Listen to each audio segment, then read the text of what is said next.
we did a little acquisition. We took our project finance model and uh, we made it into an acquisition model, and we looked at both the perspective of the seller and the buyer, and we even, in a very kind of crude way, had some, I hate this word even, synergies. And we set up a sources and uses of funds just for the transaction period, and very, very quickly even, we showed you how you could how you could compute the fair value. You'd have to make a fair value of the assets that you paid for. Oh, Hetty, I'm glad you're here, Hetty. And I wonder, Josh has been doing all the work, Hetty, and I'm wondering if you can even help us this time with the some of the Excel. Or anybody else can volunteer, but whatever. So here's what, can I just, I'm going to share the screen, but I want to go. I know, for example, Gabriel, I'm so sorry I didn't uh, uh, include you earlier in the emails. Can I just, you can disagree. I would love somebody, again, the only rule here is you have to interrupt. Okay, I'm just reminding you what we did. We've been No, no, it's fine, Prof. No, not a problem. I think I'll catch up, eh? Okay. Thanks, eh? Okay, so here, just very, very quickly, what we did in the very first session is and I have to make a video of this again. We lost the recording. We said stock price is the best way to measure how the performance of a stock or a market or the FTSE or anything else is to get the growth rate in the in the stock price. But if you get a dividend in between, you've got to include that growth rate so you can buy a stock, sell a stock, grow it for the meantime. And we use this little bit of Python to demonstrate that that's an IRR. And then in that first session, we said over and over again, and I can't emphasize this enough, and I didn't perhaps make it clear enough. If you've got an IRR, what matters in the short term, in the next 1 or 2 years, if you've got this equity bridge loan, which we can go through, for example, if you can delay the outflows of cash for, let's say, just delay them, you don't even change them, just delaying them for 1 year or 2 years or something like that, that has more value with the IRR than getting 10 years of increased cash flow.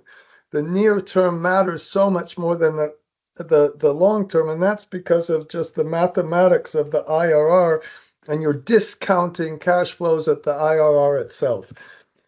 And then we went into kind of making a model, and in the model, I just want to say these past philosophies, I couldn't agree more. Making our models flexible, I call it accurate, they call it appropriate, structured, and transparent. And we showed you a couple of horrible examples. This is a mess for somebody who was very proud of making their model. They had some inputs here together with the summary page. How ridiculous is that? And then this is another person who thought they were some fancy model, and they violated the transparency rule in such a gigantic way by making a crazy formula where you go from one page, take something on one page, not the other page, and you can't press the F2 button, and you can't see what you have done. So please, if there's anything that's, and here's a different model that says the same thing, somebody who thought they were really advanced, and in fact, they, excuse me, sucked. I think we should make it fast N. And I think if we talk about best practices rule, that also makes me throw up. We can talk about what a worst practice is, but I hope you use some creativity in finding out the best way to present things, the best way to to make your model very easy to follow. So we did all of that. This was another kind of ridiculous. Somebody was proud that they could put minus minus. I don't even know what that means. They put a 7 here. How horrible this would be in a model. Please, we tried to make the timelines and all of the formulas really easy. And then we went through the real statistic in project finance for bankers. And it's not the debt to capital. The debt to capital comes in second place. In first place is the DSCR, the LLCR, and maybe even the PLCR. What's the break-even point? How low can our cash flow go before we can't pay off the debt? That's the primary measure we used. And then we did all of this analysis of when you default, and that the DSCR is a 1-period default. The LLCR is if it's 1, it's the break-even point before you default over the life of the loan. The PLCR is the life of the project. We made a little sensitivity analysis, and then we started talking about mean reversion and volatility, and we demonstrated in theory, not in practice, in theory, you would find the right level of a DSCR, and a project finance maybe could work with a high DSCR if we have mean reverting cash flows.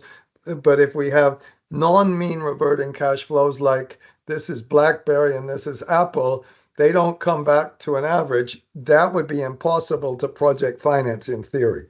That's our other thing. And then we made some little bit more complicated timelines that we'll use today. And then we talked a little more about all this default stuff. And then last time we made a valuation, and I just want to say this is why one of the many reasons I really like these classes.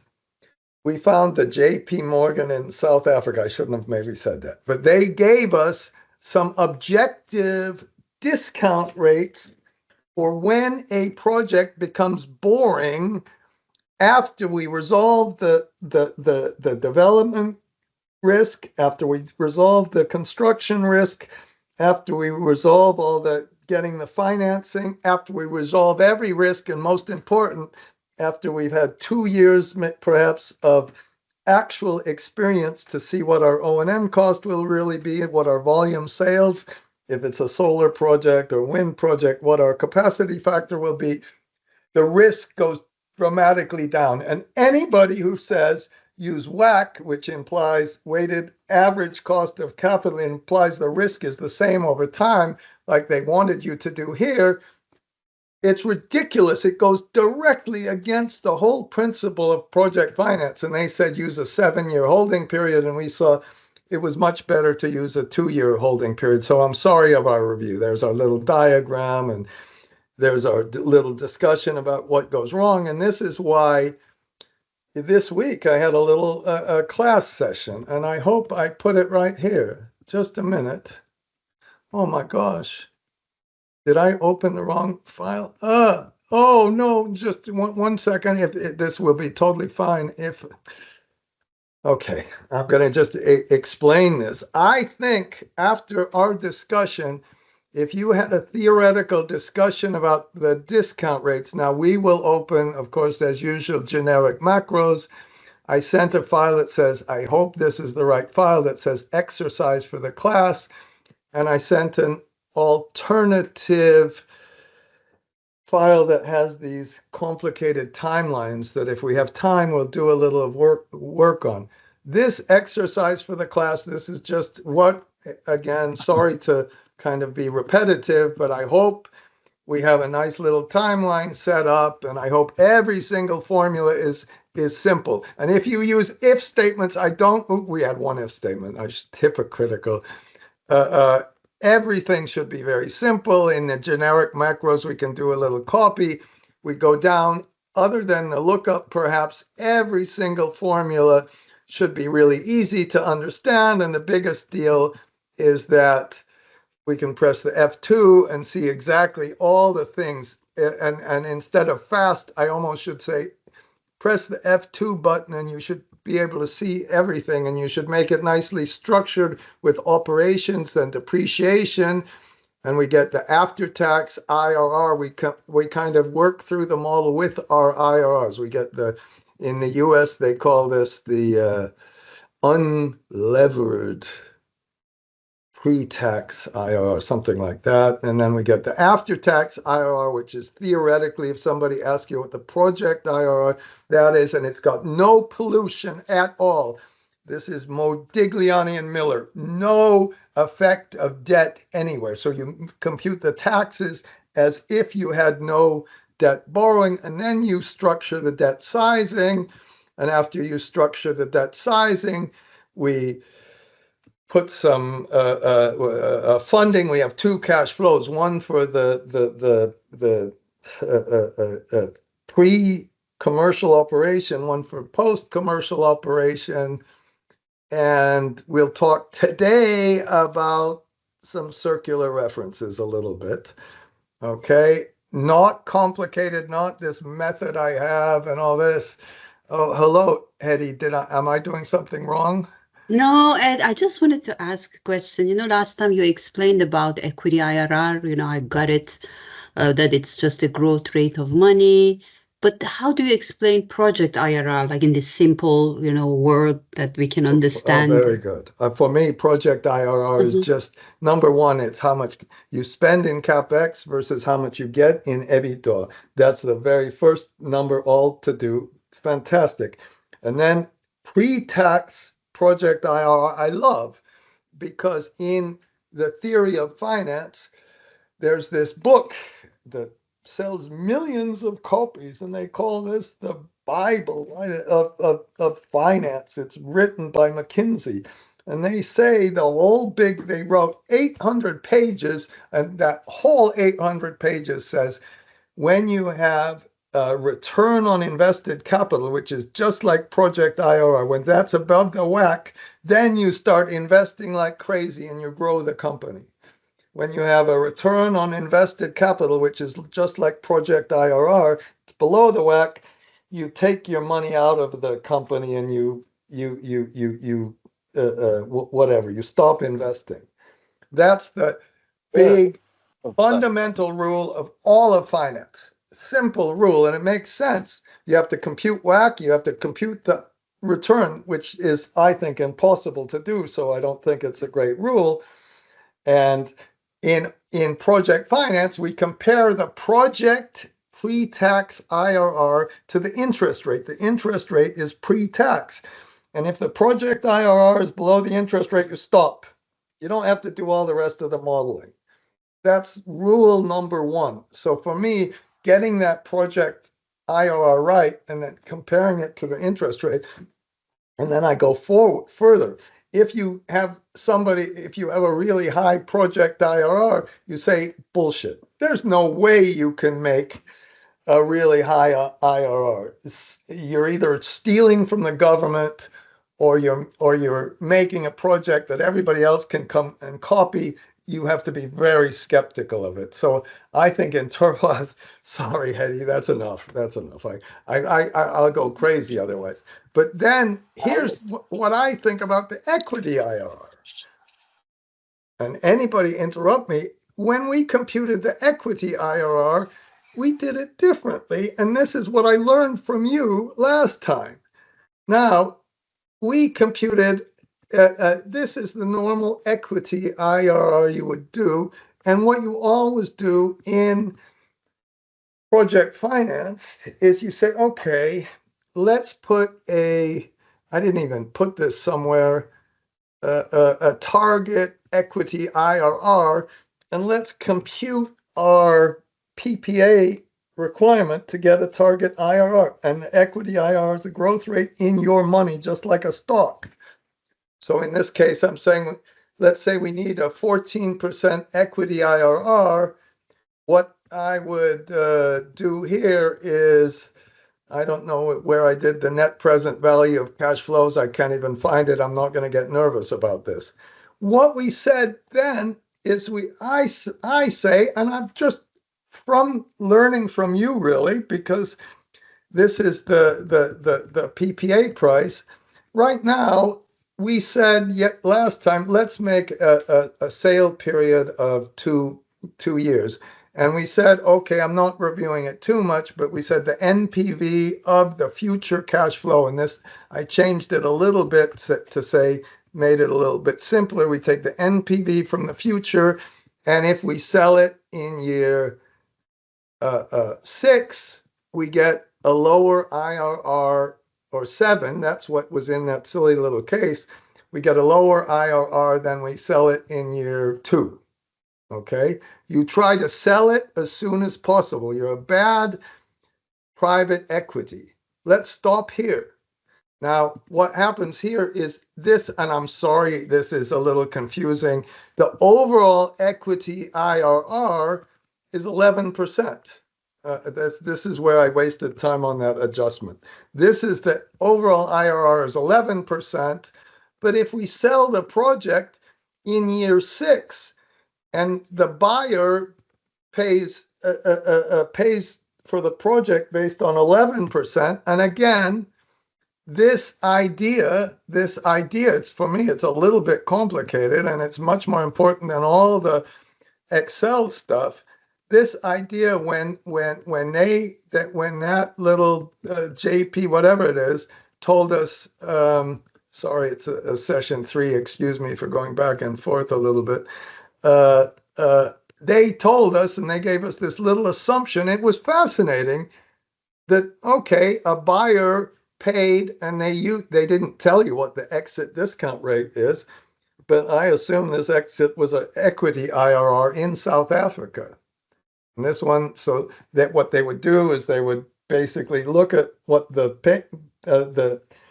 equity cash flows are, and figure out based on the selling price what the implied IRR is. They had 8, 10, 9. For me, that's the true cost of capital. Screw all this CAPM stuff, and don't, and sorry about this, don't make the assumption that you're not going to sell the asset. You have to. Even if you don't sell the asset, the risk goes down and your value goes up if it's a mixture of portfolio. So let's right here, I put input C. I'm going to now I'm going to make the discount rate down to 10%. And I think this discount rate will be a smidgen above the borrowing rate. And you can argue with me, but it's a lot more objective number than anything else we're going to find. And then what we said is, when we did our analysis, we did it a little more carefully, and we said, no. So now what happened when I just changed this 10%, that means the value that you're going to sell for went up. If we compare this with the last time, sorry about, I could have put a spinning box in here or something. Okay, and then we said we're going to sell it as early as possible, because that, not in year 7, it makes sense to sell it much earlier. So as soon as you have an objective couple of years of history, you get that. And then we get 18% IRR. Now, we should get IRR much, much higher than the seller, than the buyer's going to pay for, because the risk has gone down. But how much we have to get, we certainly cannot answer with capital asset pricing model or something else.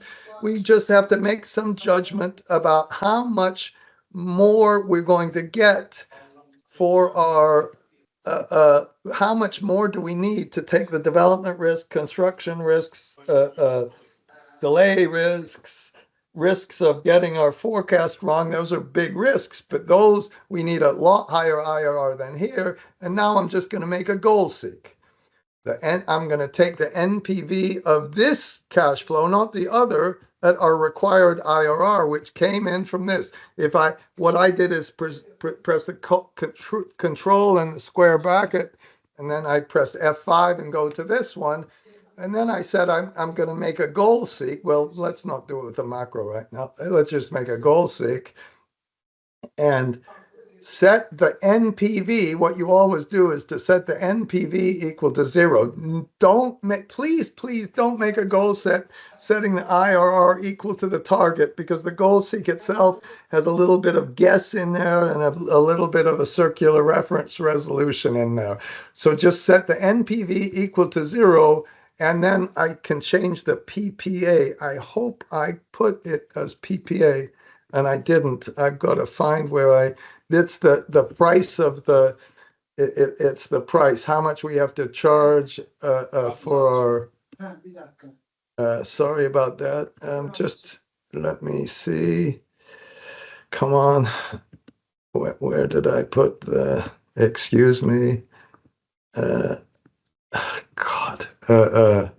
Can I find the, oh, I know where I put the PPA. I put the PPA price in input C, excuse me for doing this. And we have our, hopefully we have our, the whole input C and the all input S nicely done. So I'm just gonna target not the overall rate. I'm just gonna target this. And then now I'm gonna make my valuation. I have a new price, which changed all of our cash flows, and I'm going to make my valuation. If I can find where we did that, I shouldn't have done this like this. I'm going to say, I'm going to bid on this project, and I want a 14% IRR that compensates for the other risks over above the 10% IRR. And can you see the most difficult question in all of finance is what's that target IRR? And instead of doing it by the traditional method, we start at the end, we put a holding period into our analysis, we compute what the cash flows over the holding period are, and then we do a goal seek or a target IRR on those cash flows, and not just make some kind of vague estimate of what kind of IRR we need when we mix up the development period, construction period, and all the rest of it. Okay, I don't know if you agree with me. I hope you just think about it and say this is a different way to think about really how we bid on the project and reflect the changing risks of the project. Okay, and then Josh, thank you. He did, what we did is we said, okay, well, I'm sorry to review this. I know I've got to do this quickly. We said, okay, we made a transaction period and we put a little flag in for this, did all of our little flags. So we sold this project in the year 2029 at the very end of the year, and we pay this amount. And I hope that that's the amount I put in we made we made a little sensitivity analysis, and we said, I hope that's the value, okay? Let's just make sure that I put that in, okay? So that we established that's the 8,000, I was wrong. And that was a data table. It wasn't a data table, it was a macro, and that macro, I argue, is much more efficient. If you have a really big model and you do one of these data tables, you could have done this with a data table.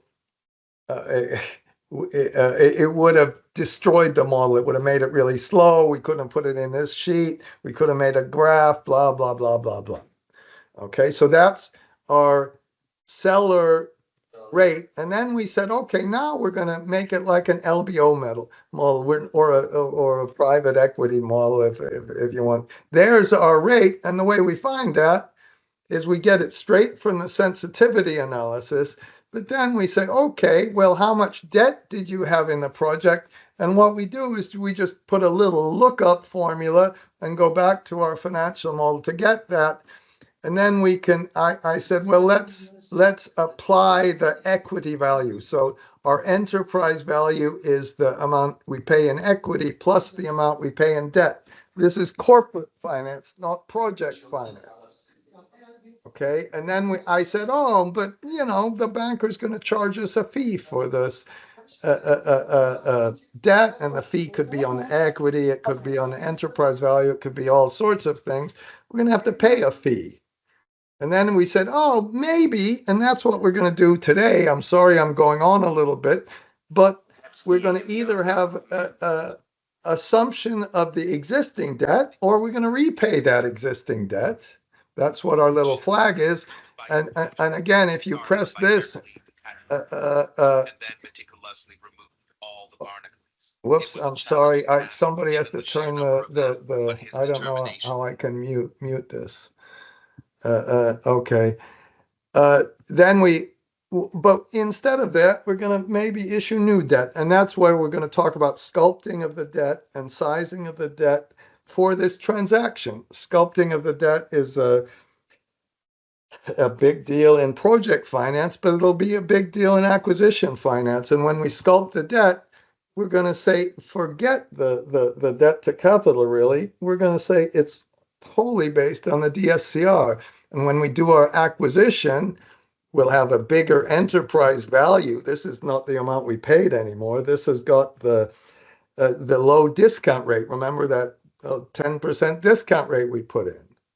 That's what's behind that. So we're going to issue some debt, and our existing company will have some share price. And we can do what you do in acquisitions to see, well, we're going to make this acquisition. Does it make our earnings per share of our existing company go up and down? And then to get this started, we make, just like we do in project finance, we say, where are we spending the money? Well, we're paying this enterprise value, and we computed this enterprise value up here. And then we're paying off the existing debt, and then we could issue new debt, and that's what we're going to do with our debt sculpting. And the remainder, just like we always do in any kind of sources and uses, will come from equity.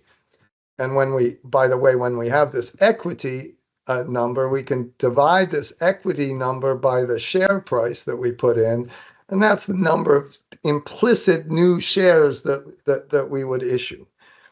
Okay, and then we need to do a little bit of accounting on whether we're going to have goodwill or not, or we're going to write up the value. You're going to have some kind of people write up the value and say it's really worth paying that much. That's the fair market value, and that's what we can put on the balance sheet of our new company. So there's some accounting to do, and there's some new financing to do. And then what we did is we went into this model and we put all of our new dates in, and we start at the transaction date. And after we start at the transaction date, we could make this annual and all this. So we see that we have to do timelines and get all of these things correct again. And I think we put in I'm a little worried about this IRR. We put in how much we're spending, how much fees we're spending, and this is like our project, or you could call it the unlevered IRR on the transaction. Okay, so I'm trying, because some people ask about doing a transaction, but then all I did add this. I grabbed in the same way we did before.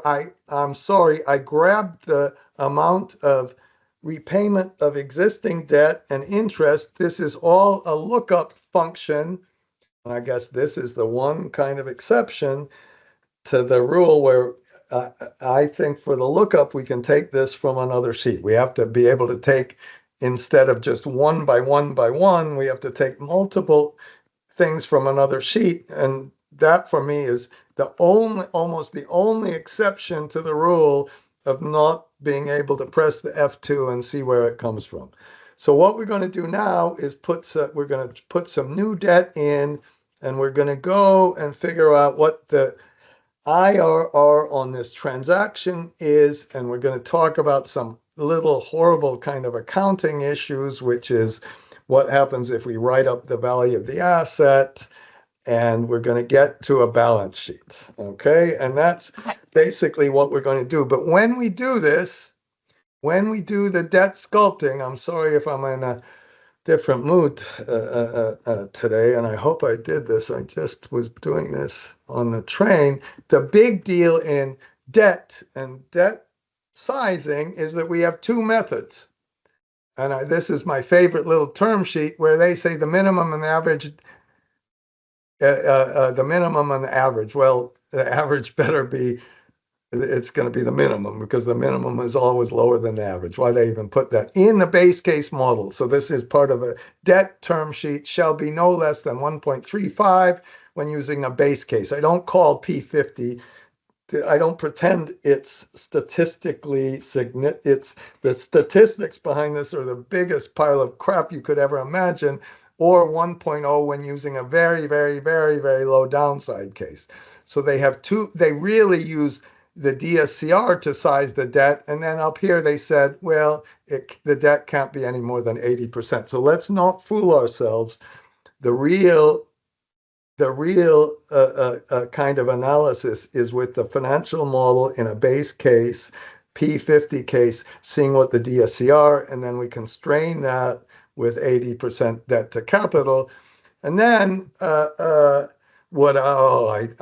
don't want to go through all of this, but basically this is what we said before, that the real analysis, if you have cash flow, and you remember project finance is all about cash flow, it's really a break even. The DSCR is really a break even test of how low the cash flow can go before we have a money default in one period. And this is what I wanted to show you. These formulas, and maybe you're all familiar with these formulas, but they're absolutely essential for me. And I used to do it without. You could do it with a goal seek. You could do it with other things. Of course, DSCR is cash flow divided by debt service. You rearrange this. Debt service is cash flow divided by DSCR. This is the key formula, and it always works. The PV of the debt service is the initial debt. If you don't use this, I just don't understand how you could take one of these tests, how you could put refinancing in, how you could do all sorts of things. Of course, debt service is interest plus repayment. That means repayment is debt service minus interest. And you can do this with semi-annual, annual cash flows, changing interest rates. It all works. If to get a little more advanced, what happens if we have some fees? You can do the same thing, but this time you have to put it's the PV, when you use the PV formula, it's the PV of all the cash flow divided by debt service, which is repayment and interest, and you have to subtract off the present value of the fees, and you use the same interest rate. And we can do this for multiple issues. So that's what we're going to. I had a quick question on the minimum DSCR. How do you determine what's the optimal minimum DSCR level, and how do you kind of figure out what is the optimal refinancing period for the project? Does it have to do with like present value of the debt service or payment period? Like how does that analysis work? Perfect question. And that's really, you asked the central question. Here's the way, if you're a fast talking bank, oh, I'm so smart. I know the DSCR is 1.2 for P90 in solar, and I know the DSCR is 1.35 for P50 in wind, and I know the DSCR is 1.1 for P97 in wind project. So the bankers are very good at talking fast about that, and that means nothing. What they're really talking about with the DSCR, number one, and that's why we talked about it the other day, so the question was fantastic. It's the DSCR for something like a BBB loan. Every bank has a credit rating, every bond has a credit rating, and you can't talk about the DSCR for a BBB or BB or single B the same way. So the real definition of the DSCR is what's the, if we talk about, if the DSCR was 1.2, that means you can have a 16.67 reduction in cash flow. That's 0.2 divided by 1.2. That's our famous break-even formula. That says, and if the solar common thing everywhere in the world is 1.2 for P90. So you take a low case, a P90 case, and you say, we can go down by another 16.67. I did that right here. That's what people are really using the DSCR for. So somebody somewhere at the bank They don't even know they've done this. And that's why we did all of that Monte Carlo business and everything else. We said, well, if we really do it theoretically, that if there are some solar projects that could go bad, and we get about, a 5% probability of those projects going bad if we used 1.2 for P90. I'm talking really fast. I'm sorry about that. But that's exactly why we did that kind of analysis. So it's not an easy question to answer. And the real answer is you ask the bank, okay? Or somebody gives you a number.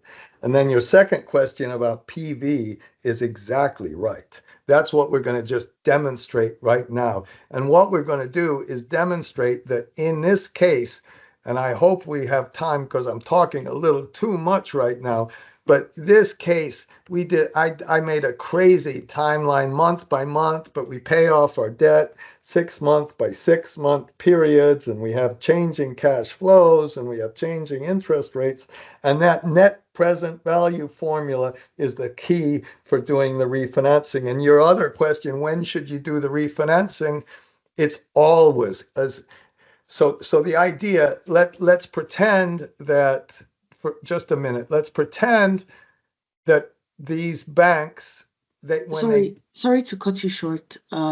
Is it okay if I ask a quick question just on the debt sizing that you just Please, of course. Yeah. Okay. So I've run into a situation where I calculate the maximum amount of debt that the project can handle by taking the PV of the debt service calculated by CFAT divided by the DSCR. Perfect. But then there's some periods where the cash flows are very low. And then there's some you get a periods negative where number. I'm lumpy. sorry to cut you off on that. That's such a hard problem. We have to have a whole session on that. That's exactly right. Then what you have to do is set up some sort of cash reserve account, because the bank's going to be mean. If the bank would be nice, when the cash flow is really low, they would give you something called payment in kind interest, which means they'd say, you can defer the interest to the next one. That's what you should negotiate with the banks. But most of the banks won't allow that. And it's a big issue in things like batteries and renewable debt. It's a wonderful question. Sorry, and you didn't cut me off at all, please. And the other thing I just want to say is Brian asked that question before already, and so now I'm thinking, we better have a session about that very soon.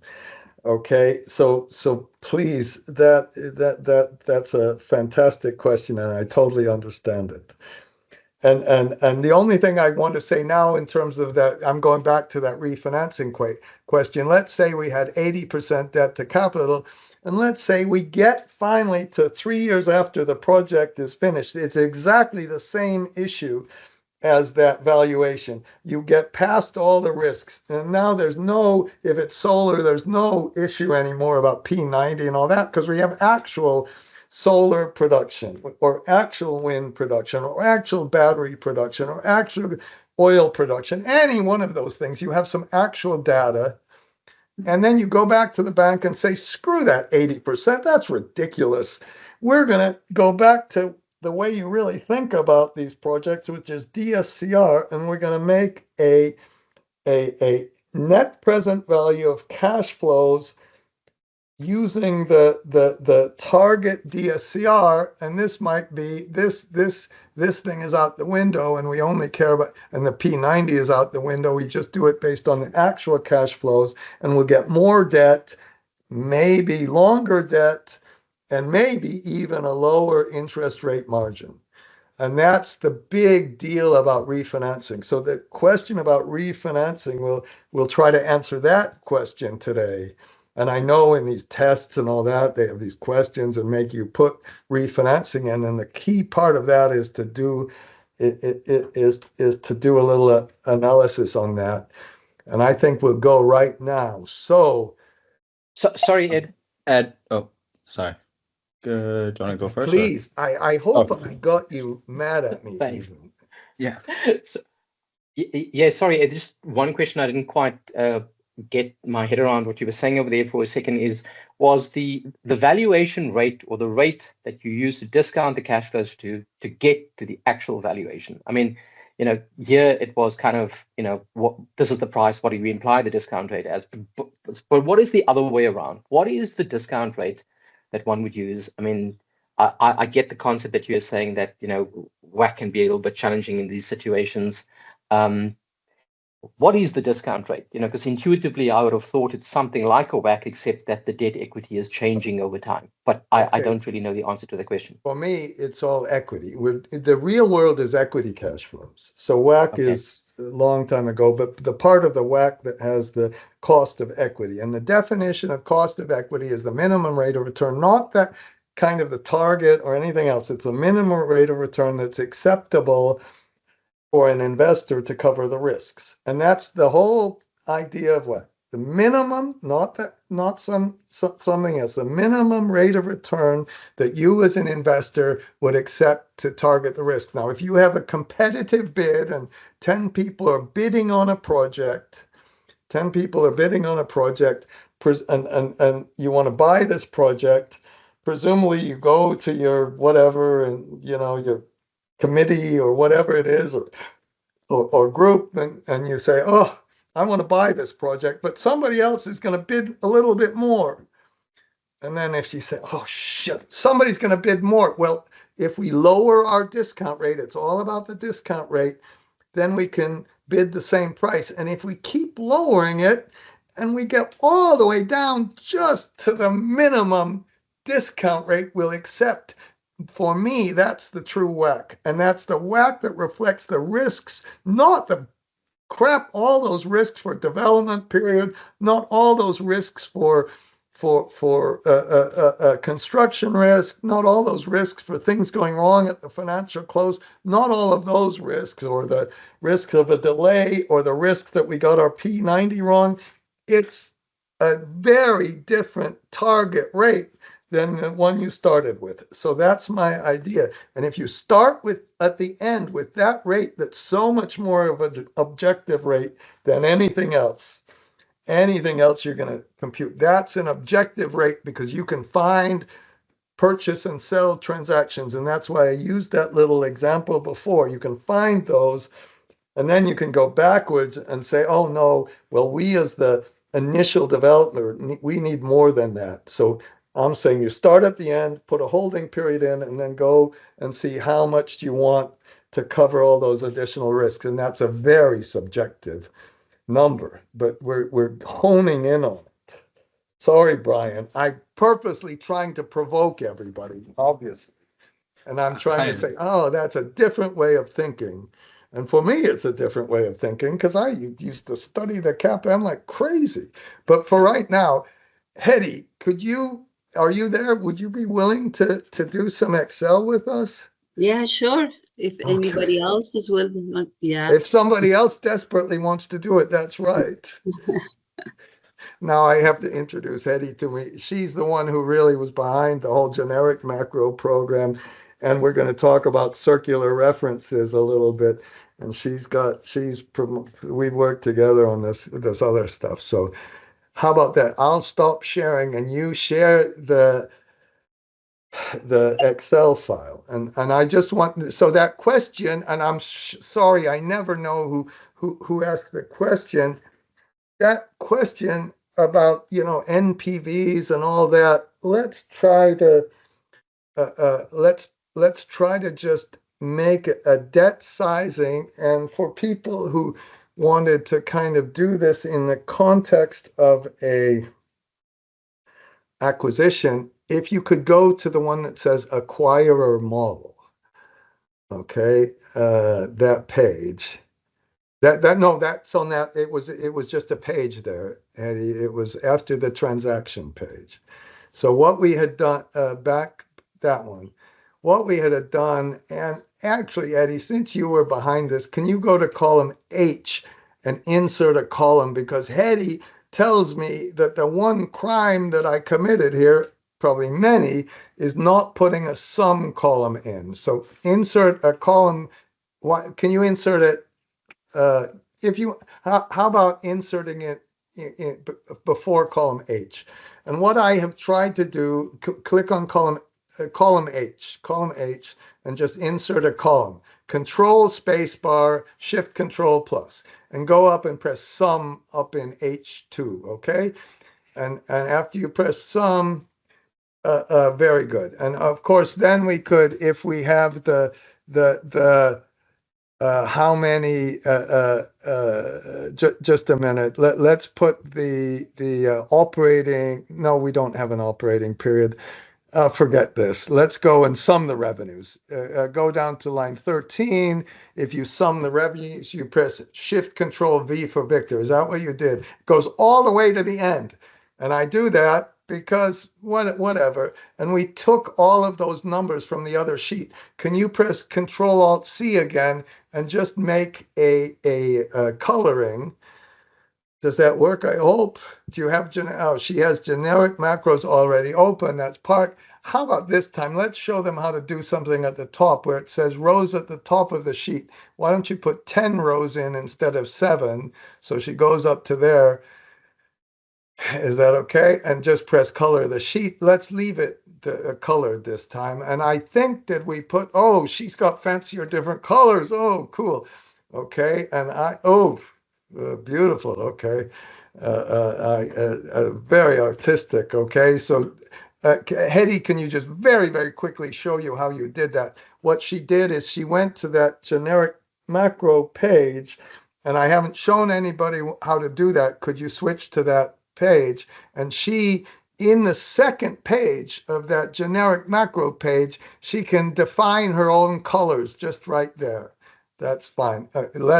Perfect, Eddie. Let's leave there. Perfect. Okay, just so what you have to do is you change the color and then you have to press the initialize button. Now, the key thing here is those blue numbers, they came from the financial model. And I think Josh did this last time, and I'm sorry about this. Can you maybe go all the way to the top? Go to input C. And what we had talked about, and now we have to pretend we're doing this. For me, Hetty showed me this too, because if you don't use input C, I used to never use it like that. It's such a wonderful way to put all those different scenarios together, and it's so fast to do. Can you right click and take that little drop down box that says the base case annual and just copy that to the acquirer model? So the idea here is what we did is we paid a price. You can get the start. We paid a price based on the base case, but we're going to put synergies, this famous word, that can drive people crazy. And let's say we assume a longer life. And if we assume that's our second case, so we valued the project based on what the seller gave us, but now we're going to put a longer life. We believe the solar panels or whatever we have will last longer. And if you go back to the base case, did that IRR in line 26 change? I assume that changed, right? Okay. Yes. So the longer life, and remember what we talked about, that's our problem with the IRR, is the out years make so much less of a difference. If you go and look at the total amount of revenues when we put the longer life in, right now the total number of revenues are 102. We get 198. We got a big gigantic increase in the number of revenues, but it doesn't give us much IRR. We can argue that's a problem with the IRR, but we can. Okay, enough. So that's what that was the general idea. And now if you go down, we put some financing in. Okay, and I think right now we have financing from existing debt. And so one thing we could do, it was just assume the existing debt. Another thing we could do was go to the bank and say, we have a longer life, let's get more debt. We have a better cash flow, let's get more debt. Let's figure out the debt based on our DSCR and see how much debt we can raise. when we do this, we're going to have a problem with taxes. Now, I know if somebody's from the US, the taxes are a whole different story. They have something called back leverage, and they don't put taxes in their analysis. They put taxes somewhere else with the partnership and tax equity. But I'm going to. Oh, very good. You do it, Brian. Perfect. Oh, perfect. Yeah. Oh, okay. I just haven't initialized the colors. Oh, don't worry. Let's not worry about that. Let's get to the finance. We saw with Hetty that we can get the financing all right. And you have a method to copy to the end, whatever you use. We'll watch Brian do it. That's totally Yeah, fine. I'll use yours. I'm happy. You don't have to. It doesn't matter. No, I'm good. For everybody else, I have to introduce Brian really to you. He is amazing in terms of what Let's not he do knows. that. No, really, both in finance and he knows every inside of how Excel works. I have to ask him, oh my gosh, why is Excel going slowly here? And he has all these answers, and he uses this lambda in Excel. It's amazing what he does. And look, he found this thing. So if you go down, can you just go down to that line? Maybe just press Control and square bracket to go. If you go down to that line, you notice the EBITDA is from the tax, it is computed after tax. I mean, the CFADS, excuse me, is computed after tax. But in just about every place in the world, taxes are computed with a deduction for interest. So if we have a different amount of interest, we get a different amount of taxes, and we have a famous circular reference. So do you see that the taxes are going to come, if you just go up one, the taxes are going to come from a little paste block. We're going to do the classic kind of copy and paste. So we're going to do it first without the taxes and then demonstrate the enormous problem that occurs if you do have taxes.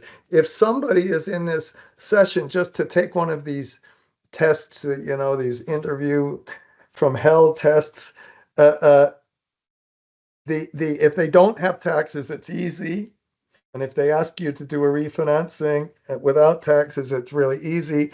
If they have taxes in, then you'll have a circular reference, and then you have to be a little more careful. So let's go back up now. If you go back up, let's put now, if we just go down one and we just take the target debt service and we just divide that CFADS by the target debt service, then we'll get that. Press enter. Now, when you do this NPV formula, Shift Control Q, does that Shift Control Q work, Brian? Yes. Yep. And then I put this interest rate in, and I held the interest rate flat. It's possible that the interest rate changes, and that's a whole nother subject. Let me not get involved. If there's a big spike in the interest rate because you have something called a mini perm or something, for me, there's an enormous question about whether you should even assume that occurs, because you'll always try to refinance. But for now, let's just put an equal sign, and we're just going to take that annual interest rate. Can you just put an equal sign and just copy that across? Now, who knows whether that's best practice or worst practice? And then we put an equal sign here, but I'm going to have to do it with a naught, because we don't want it. We want to start doing so can you put naught the transaction period? So we don't put the present value has to start exactly at the repayment period. You put a naught on that, and can you, I got to start over, Brian, sorry. Can you just put an equal sign, go back to the one? Let's do it differently. Sorry about that. Can you start over? It was really bad. Put an equal sign, go back to the one just in J. So we're just going to create a little NPV index, basically. Multiply that, and this is very common. Multiply that, open the bracket, and after you open the bracket, put 1 plus the interest rate just above the 7.5. I just did that just in case, and multiply that by naught the transaction period, because we don't want to start an index in that transaction period. And if we have, and this, if you have a monthly model or a semi-annual model, which we'll do later, you would put the monthly interest rate or the semi-annual interest rate. Okay, and then we have the interest rate, and then we could put, if you go down, can you go down one? I don't normally do this. Go down one and just put equal 1 divided by that rate. That's like a NPV factor. Okay, I know it's not normal, but if you just use 1 divided by 1 plus the interest rate raised to the power, it doesn't work if the interest rate changes, and that will always work. And then let's put the debt size in, and this is, again, I'm sure that some people would disagree with putting it there, and you can put some product here, and you put some product, and you take the whole target debt service and you multiply that, or comma, and multiply that by that interest rate index, which is like an NPV. Very good. Okay. And so that gives us the debt size. And let's just, I suppose, you know, I hope I did something up there. Where did I, just a minute, I'm sorry, the key thing here that I didn't show you, it says flag for new debt. And I didn't do something absolutely crucial. I made this mistake on purpose. Of course, I didn't really. What we should have started with up in line 39, could you insert a line right in line 39 above one, yeah, and put the debt tenor, okay, and the debt tenor, or how about putting the debt repayment flag? I think this debt repayment flag is absolutely crucial, and if you're going to have refinancing, and this is supposed to kind of represent a refinancing, can you, this is what I did. Can you put years there and then put the flag over on the other side? I know this is not normal. Just put years where you have flag there in column E. Okay. And then go back to the input C and get the debt tenor on the refinancing. And Brian's so amazing. He does this kind of stuff. I have to learn how to do that. The debt tenor, this is not the debt tenor. It's the debt tenor below on the refinancing. And that debt tenor could depend on how long the life is. So I put the remaining life of the project is 22, but then we have we say we need a 3-period tail. That's the difference between the life and so use that one. Press enter, or however you did that. So could you just get that 19 over to our other page? However, Brian can show us how to do that. Okay. I just want that 19 years down in F whatever. Oh, sorry. I was trying to grab your. Sorry, I don't do it elegantly enough, perhaps. But go just forget that. Sorry, just go up to the repayment of the debt. So Ed and Brian, could we quickly check something for some of us? I think the tenor is 19 years for base case. That's and that's the base case. Now, if this is a great question, Josh. Great question. If you, so what I really wanted to do that was put that down in line 39, down in F39. I wanted to put that. No, just where it says debt repayment flag. I wanted to put the years. Okay. Sorry about that. That's great. Understood. That you're showing. No. This go down to the years and get that. Now, if you change that. Can you change it from the base case up at the top to the longer life case? This is kind of crazy. I'm saying, okay, if we have a longer life and we go to refinance and we get the banks to believe us, maybe they wouldn't, by the way. If we get the banks to believe us, then we could maybe make it a longer debt life. That's too aggressive, perhaps. But how about let's all change it back to the base case. I don't want to get completely crazy. So when you refinance, those are the things you need. You need the DSCR, the tenor, and the interest rate. Now go forward, and can you go to the operating period? Now, you might do this, Brian. You tell me how you would do this, but we have a transaction period. This is supposed to represent acquisition finance. Just put equal, not the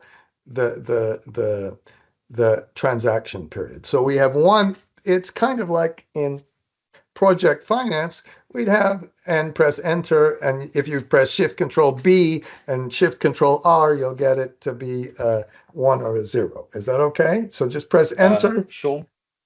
And then press shift control B and shift control R. Okay.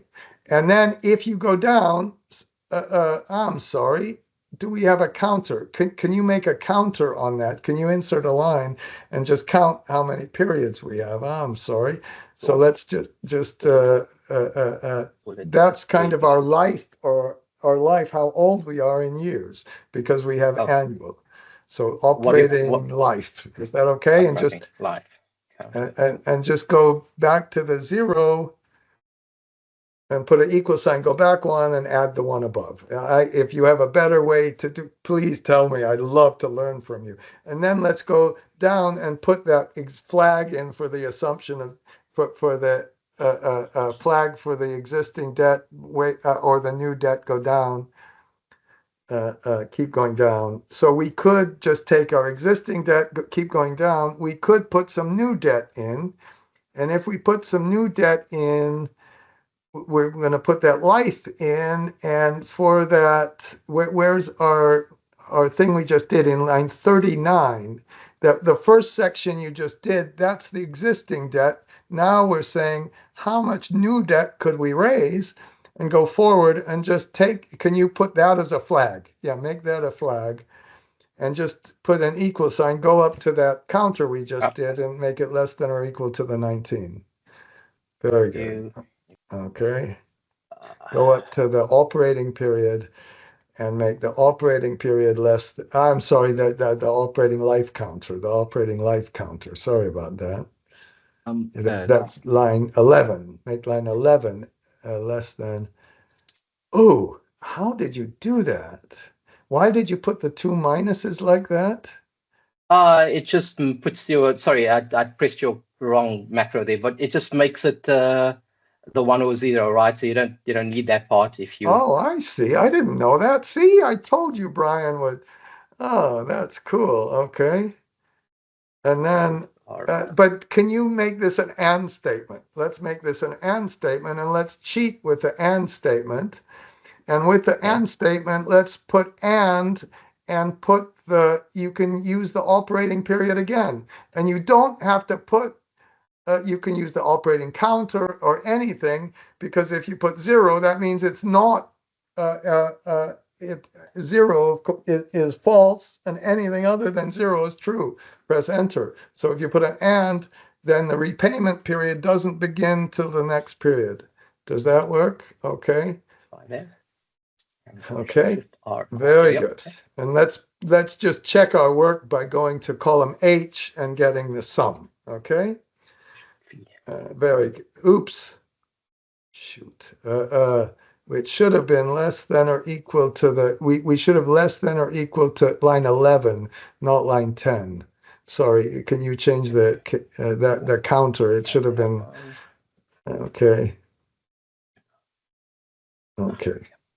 Very good. That's why Hetty is insistent on those sum things. Can you see it checked our work right away? I think that's, and now if you, do you see what's our target? Do you see our target debt is 28 million down there? Do you see the down in line 45? Okay. Now let's very quickly just check our work. And this is what I would always do. If you go down to the opening balance, you can even start in J. And how about on the debt issued? Just go down to the debt issued line. You don't have to really, but in column F, put an equal sign. Way back in column F, I would put an equal sign just upstairs. Some people would say that's illegal. I don't know why exactly, but you make the, let's go forward to column K. Our model really starts in column K, and make the opening balance equal the prior year closing balance. So go up to line 47 and make the, go down to the closing balance. That's all we do. And I don't know, Brian might have some fancy way to show you that it's, when you take a blank kind of thing, you can do something. I don't do that. For the debt issued, go down to the next one, and the debt issued is just going to be an equal sign, and you go forward to that debt in column F and lock that and multiply that by the transaction period. So this is again, and this would be, if you were doing a refinancing, you would put a little flag for the refinancing period. It would almost be identical. And then for the repayment, put an equal sign and go up to the debt service and escape. We didn't do something crucial, Brian. I'm so sorry. For the CFADS, multiply the CFADS by that flag. I was hoping somebody would catch me. I'm just joking. I was hoping somebody would interrupt me and say, "You idiot, you forgot to multiply that by the flag." And then, did you copy that already? Okay. So now, do you see our debt size went down to 25? So that flag was crucial. I don't understand why I didn't put it in. That's just my problem. Now let's go down to the repayment, and the repayment is just the debt service minus the interest, and it always is that. So if you could have a flat repayment that you compute with a PMT formula, and you always, if you're ever starting with debt service, you just go up. And he did that already. I didn't even see it. And then the closing balance. Now, I know some people would put the debt repayment as negative. I still leave it as positive. It's a very old-fashioned way to do it. And Brian is being really nice to me. And shoot. No, we haven't put the interest in. Let's put the interest in. And let's take the opening balance. Now, for other people, remember, I want this for everybody. When you have a model, sometimes it's month by month, 6 month by 6 months. If you have a monthly model, it gets a little bit painful because the debt repayment only occurs every 6 months. The reason you have month by month for construction is because you borrow money every single month. And as you borrow money, the interest goes up month by month. But when you repay the debt, you repay it every 6 month periods. And the whole model, by using 6 months, 1 month and 6 months, allows you to use the opening balance. So I hope, Brian, did you multiply the opening balance? Could you just simply, I'm just going to use the opening balance, because what I'm going to do is assume that transaction period was 1 day. It was 1 day. We don't pay any interest for that 1 day transaction period. And then if you go forward to the closing balance, and now who asked that brilliant question? That was such a brilliant question, and I'm so sorry to not answer it. Maybe we'll have to, I was going to make our next session a kind of portfolio of projects, but I think I'm going to have to do this. Do you see that negative 22 in line 49? That's the problem, and it happens a lot when you have cash flows that start low and go high. And it happens when you do seasonal cash flows, and you would have a solar or wind season where you have low cash flows. And it happens if you have a battery and you have to do this augmentation of a battery. And it happens on a toll road when you have inflation in the tolls and growth in the tolls. So it's not an uncommon problem. So when you ask that problem, we're going to deal with that. But right now, if you go, the closing balance went to negative, didn't it? Zero, didn't it? Yep. And that's our big test. And that just shows you this fundamental kind of this fundamental NPV of the cash flow, but it only starts at the transaction period. And I hope I answered this, I'm tempted to want to put another, let's not do it. Let's just talk through it. If you had a refinancing that occurs in year 5, you do exactly the same thing. You go from year 5 and then 20, you put a little flag in that starts in you'd have to put a flag for the refinancing period. And then you'd have to put a flag. I can't do it any other way. Maybe there's a big trick. And then you do it from 6 to year 26 or whatever. You'd have another repayment flag and a flag for when the refinancing occurs. And you use that formula and it works like magic. And it works with, yeah, go ahead. Sorry. Thank you. So for the refinancing that you mentioned, so is there like any specific things that you consider? Because obviously you can refinance at year 5 versus year 3 or year 7. How do you like determine when the project should be like refinanced, or is it just based on when the project could be refinanced the like cheapest price, like once the project stabilizes and starts generating stable cash flows, or do we look at like various different metrics? So I've seen these tests. Let me just tell you these tests. I've seen one test where they put refinancing every 5 years. So you could make one refinancing and then refinance the old debt. And I don't know. And maybe that's realistic. In a project I worked on, they refinanced it 2 times over the construction period.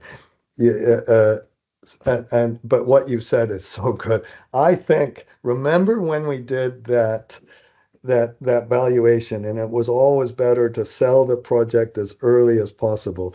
I don't know when that stable period is. For me, 2 years perhaps, I would think it's not quite enough, really. I would maybe want 3 years to really prove that we've got absolutely stable cash flows and we're collecting it. But I think the economics, the IRR will be best if you get the same kind of financing terms. The DSCR is the big one, and the term of the refinancing. So the first refinancing, I think you do as early as possible. And when I talk to people, that seems to be the case. So I'm not saying always. And what we're doing here is kind of like that. We're saying, how about this, Brian? Let's put our refinancing in a different year. So if you go can you go to the transaction period for just the transaction before sheet? We go there, can I comment on repayment? Should we put the min function here for the repayment?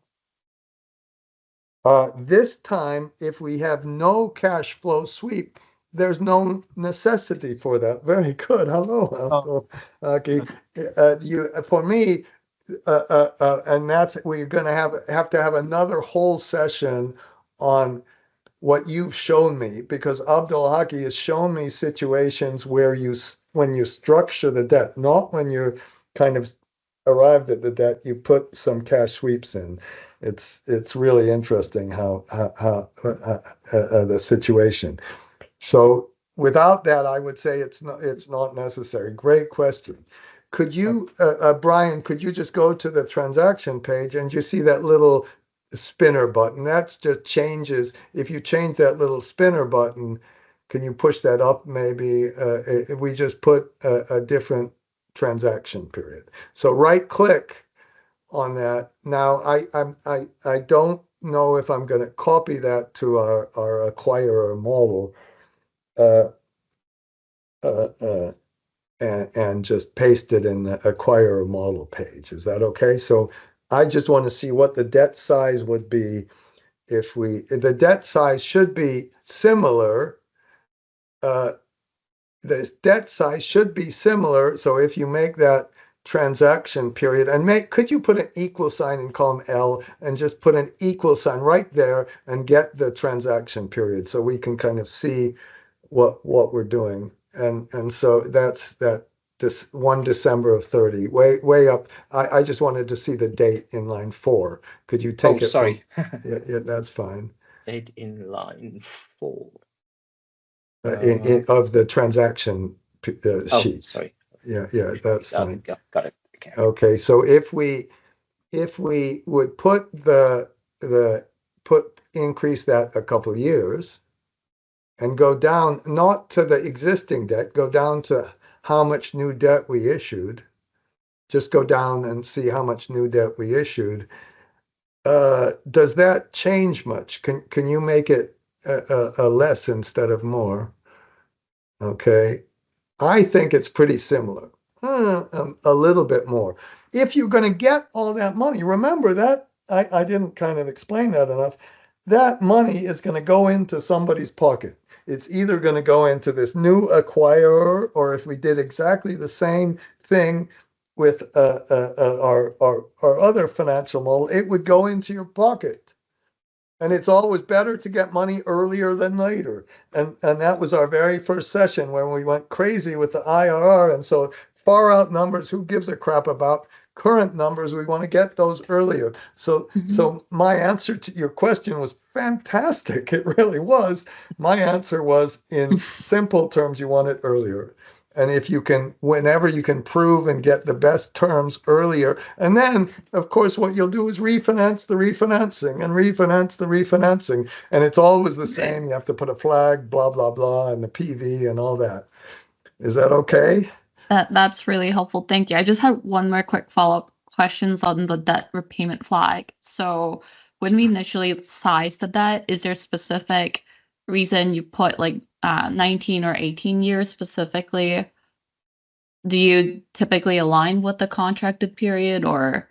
So what I did, and somebody can correct me, but if you go to input C, I said, well, what we'll do, we need to make a picture of our cash flow and debt service, and the bank allows it. The bank wants a tail. And I said, when we refinance, let's just start at the back kind of and say, okay, how many years do we have of the tail does the bank want? And let's just assume that the refinancing is so if we have a longer life, I made a longer tail. And if you have a longer life, you get more debt, because PV of the debt with a longer life gives you a longer amount. So Brian, if you switch it to longer life, now that's kind of fake. And I think I put a different tail. I said the bank won't really, that they might have a longer tail in there. So then I made a remaining life on the new debt. So you might be able to answer that question a lot better than me. I just made some kind of assumption. But it does raise an issue, which is this big issue. If, here's the way an old-fashioned project finance model person would work, is they have these days your contracts are in PDFs or whatever, and you have all these contracts, and you reflect, your model has to reflect all those contracts exactly. And then when you get to refinancing, you don't know what's really going to occur. And so some old people would say, you can't assume refinancing because we don't know exactly what the term is, or the margin on the interest rate, or the DSCR. We don't know these things. So make an assumption that you can't refinance. And I say that's like making an assumption that the oil price goes down to zero if you have an oil deal. And I say we can do sensitivity analysis. That's on different things. So I'm not answering your question perfectly, but whatever. I'll just say it's a good question. So let's go back to our that model, and now let's do the hard part. Okay, here's the hard part. Let's go down and compute. Sorry, one more quick question, Ed. Oh, great. Absolutely. Very quick. The PV rate index, can you just go to that formula? Uh-oh.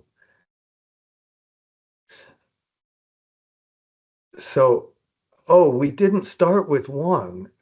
Yes, we did. The one above, you're probably on that one. That, if I did that, it would just be, it looks too complicated. It's just the last period. We start at the last period, but we don't start because it's always the PV. So if you have a refinancing, it would be only the start of the repayment. The PV it can't include the date when you actually raise the debt.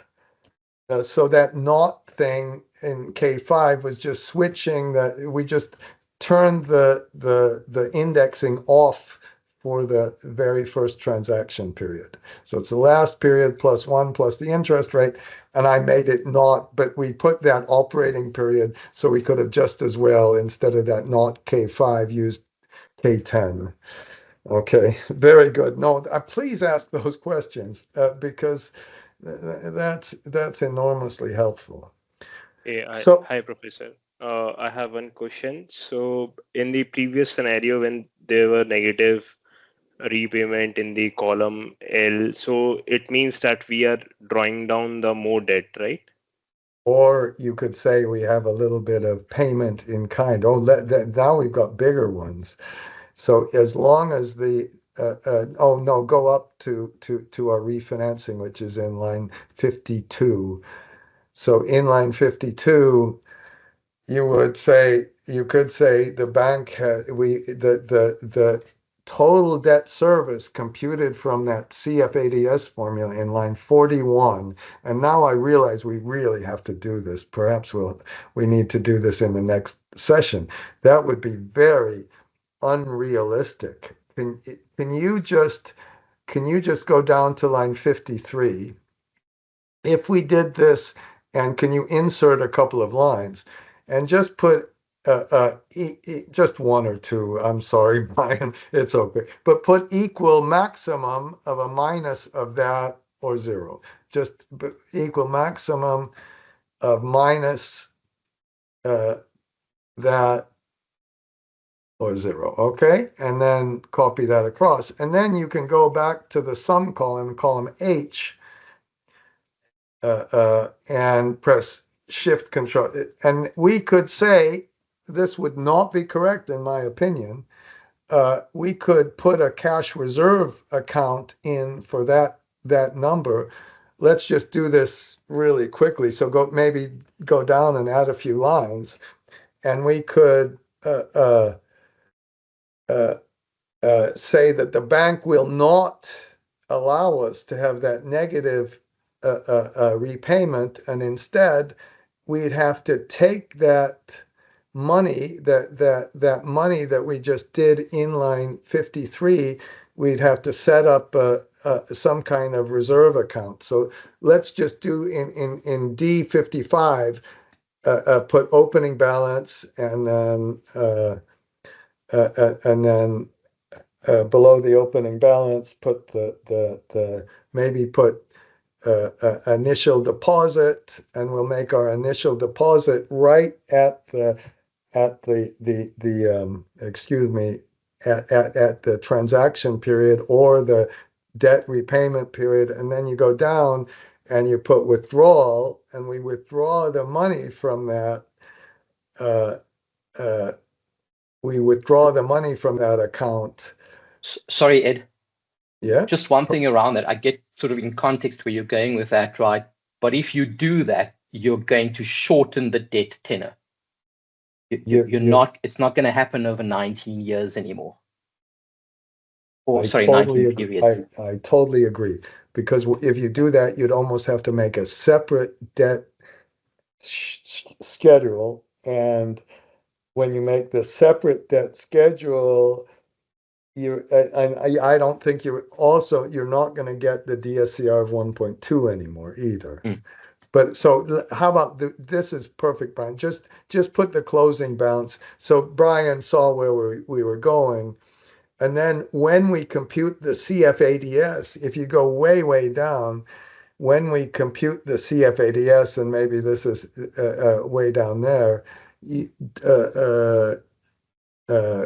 where did we do it? Right there, put a line number and insert another line and put add withdrawal from our reserve account. Okay. So that is, would you mind if we just illustrate that? And I promise next week we'll spend a little time on things like that, which I can now see that that's causing a problem for everybody. And we almost have to have a separate debt schedule, and we have to make sure that our DSCR is still 1.2, and we have to make sure that I would put that add withdrawal before the CFADS. I would allow that money that we were taking out of the reserve account to be included as part of the cash flow that's available for debt service. Okay, so that setup of that is really good. So you're absolutely right, no question. And what Brian said is really true as well. So it really appears that other people have done that, and I think I always get a circular reference when I do that as well. So let's go. And I'm just, you can see I'm a little bit. Can we just go and fill in that reserve account, and and then we'll leave it alone just for now. Sorry to not include it. It's way down. Where did we just put it? Up right there. So just make the opening balance equal the closing balance, and that's just how we start. I think that we're going to have to take out, instead of, we have to leave enough room so that DSCR will be equal to 1.2. So would you mind just in that opening balance, make it equal to the closing balance of the prior year, like we always do, and then very good. And then let's take our initial deposit. You could kind of take that minimum thing we did. How about putting that back in F? How about going back to F56 just to make it a little more elegant? And yeah, and so just multiply that number by the transaction period, which again would be we could have made a refinance period, okay? And then let's take our withdrawal as the amount. So we're going to then. Sorry, Ed, I'm just going to label this quickly because I'm losing track of where everything is. No, that's perfect. Just so that I'm sorry, I should have told you. So then you go down and just withdraw that amount upstairs for the positive repayments, but that's not really going to work. So that's why I don't want to do the whole thing today. And then you just take the opening balance plus the amount of withdrawal minus the amount that comes out, and it goes to zero. That's not going to perfectly work out. So I'm just going to leave that for now.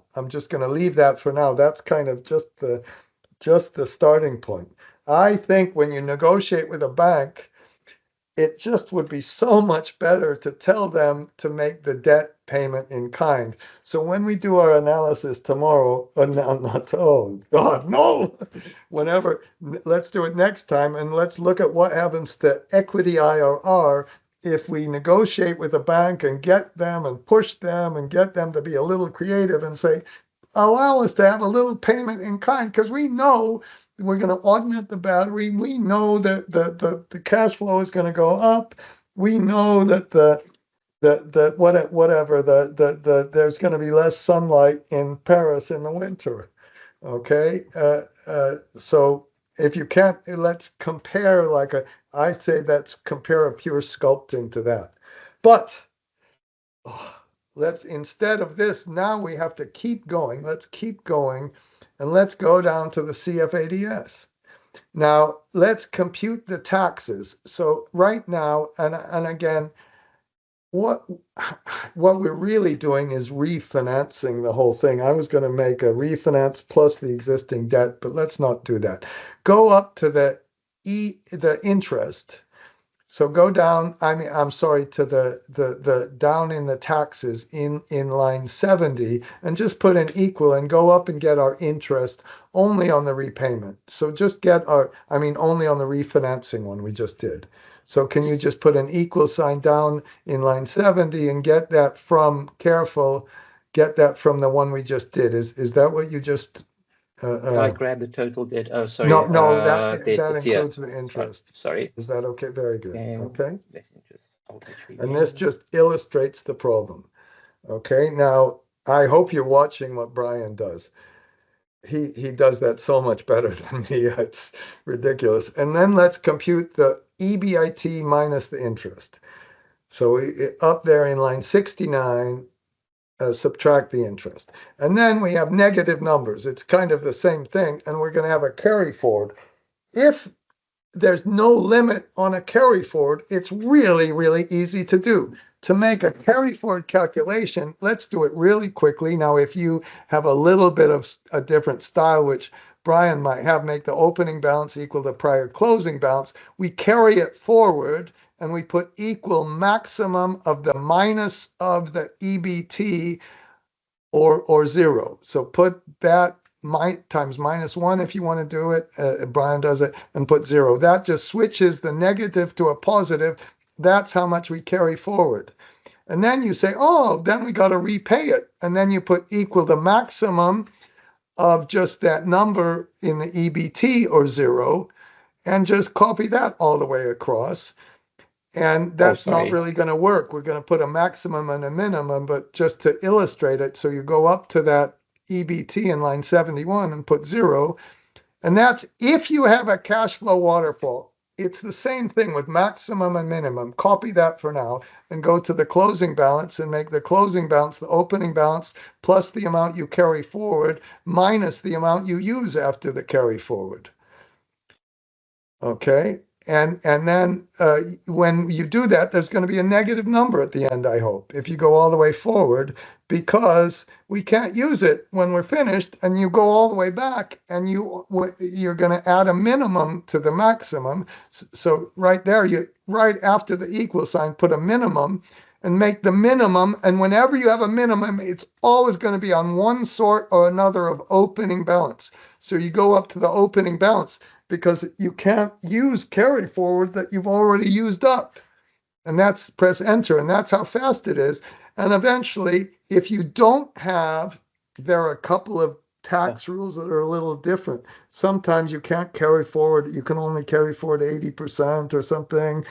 And so sometimes it's a little different, but that's the basic carry forward, and that's our starting point. And if somebody wants to talk about a much fancier kind of thing, maybe we could have another crazy session on that. So we've just got that, and that should take seconds almost to do. The big thing here is if you have a cash flow waterfall or minimum and max. I used to put if statements. 25 years ago, I put if statements. That's just illegal. No if statements when you can have minimum and max. That's my rule. Okay, who cares? Maybe. Oh, go down and so now the EBT after the NOL is just our starting EBT in line 71. And if that EBT is negative, you're going to add back the carry forward in line 74. And then you're going to subtract the amount you got to use later on, and that's in line 75. And so now then you have the taxes paid. Whew. And we'll copy those across. So now we have no taxes occurring for a long time, and let's just multiply that by our 25% tax rate that I assumed. So if you go all the way forward, oh no, we have a circular reference. Okay, that's what I wanted to happen for once. Oh, you could have told me that before. I was like, what did I stuff up there? And the reason it's a circular reference is because of that interest in line 70. The interest, sorry, Brian. This is like the dreaded blue lines. One time I was teaching a class many, many years ago, and I call these the dreaded blue lines. And it was April 1st, and somebody fudged around with my computer and made a whole bunch of circular references, and I just about had a heart attack, just like you. And that's the thing. Now, you could do this business where you use the iteration button. I think that's one of the worst things to do. We've been using goal seeks like crazy all over the place, and the goal seek doesn't work. The model becomes unstable. If you got a big model, it iterates around really slowly. There are many, many reasons not to do that. Okay, but this time, so what you can do is, can you go down to the bottom? And I didn't do it like this before, and I bet you Brian does.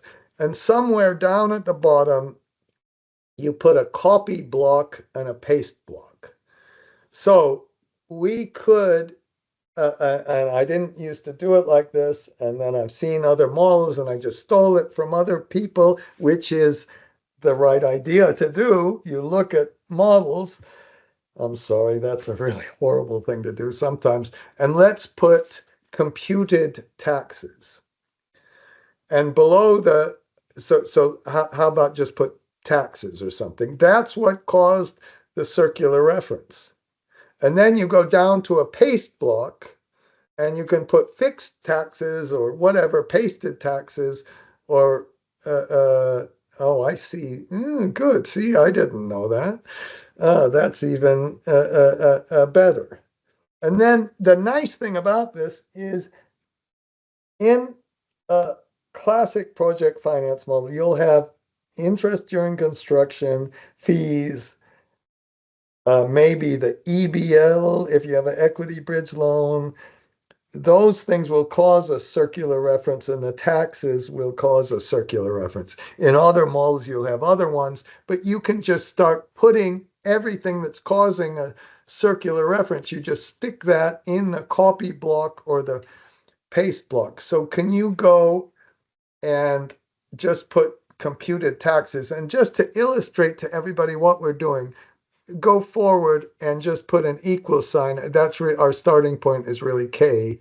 Okay, look at now when you have those circular references that go back and forth. We'll talk about that later. Okay, so just get the taxes down there. That in line. That was, and now before you do that, let's go up and see where we used those taxes, and that was up in the CFADS.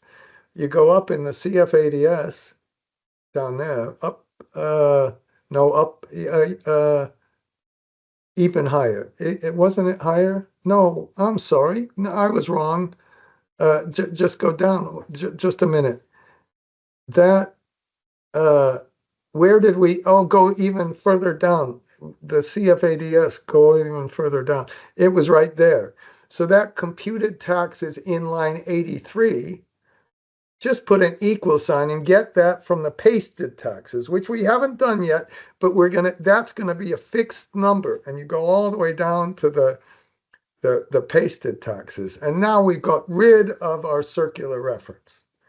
Okay, and now if we do it really simply, you would go down and you'd copy and paste. That's the famous copy and paste macro.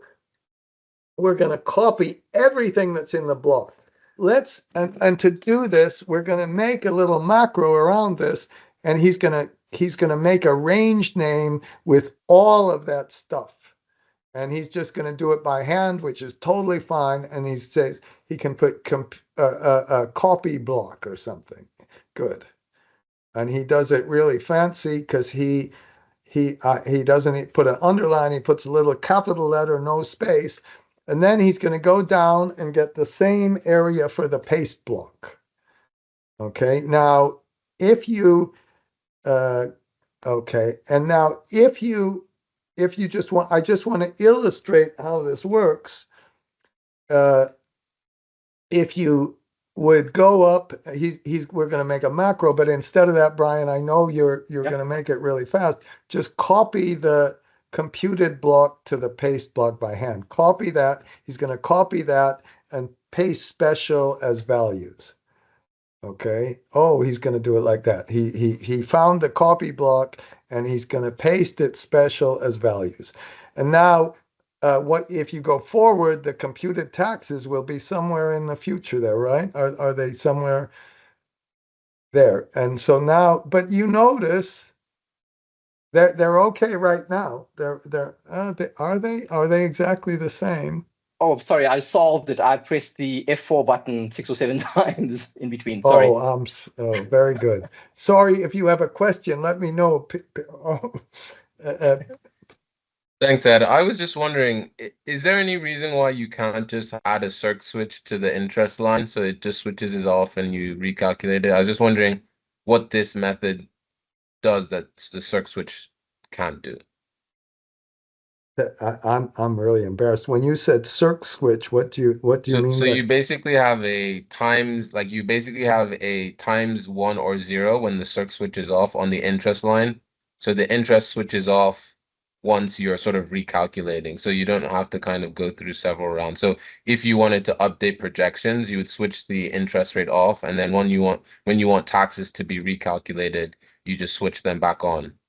And then you would use the iteration button in Excel. Yes. When I do that, I still, number one, I'm just gonna, we'll have a whole session on this.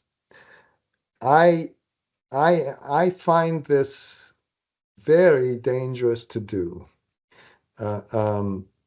using the iteration button, and maybe you can comment on it as well, Brian. I think these days, it depends where you are in the world.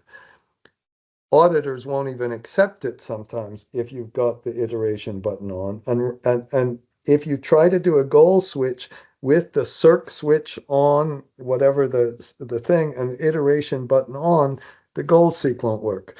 And we use the goal seek to determine the prices, to do all sorts of different things. And if you've got a really big model, when you turn that circ switch on, the iteration takes a really long time to go around. And if you turn that circ switch on and you just make a little error in the scenarios or something, you get all these values, and sometimes it's hard to find these values and take them off. But if you want to do it that way, I'm not saying not to do it with the iteration button. And I want to kind of prove what you did. So does everybody understand the comment? If you go, Brian, can you just go to the file and then the options and go to file, options, and enable iterations, the enable iteration button. And this time press OK. And then let's go up.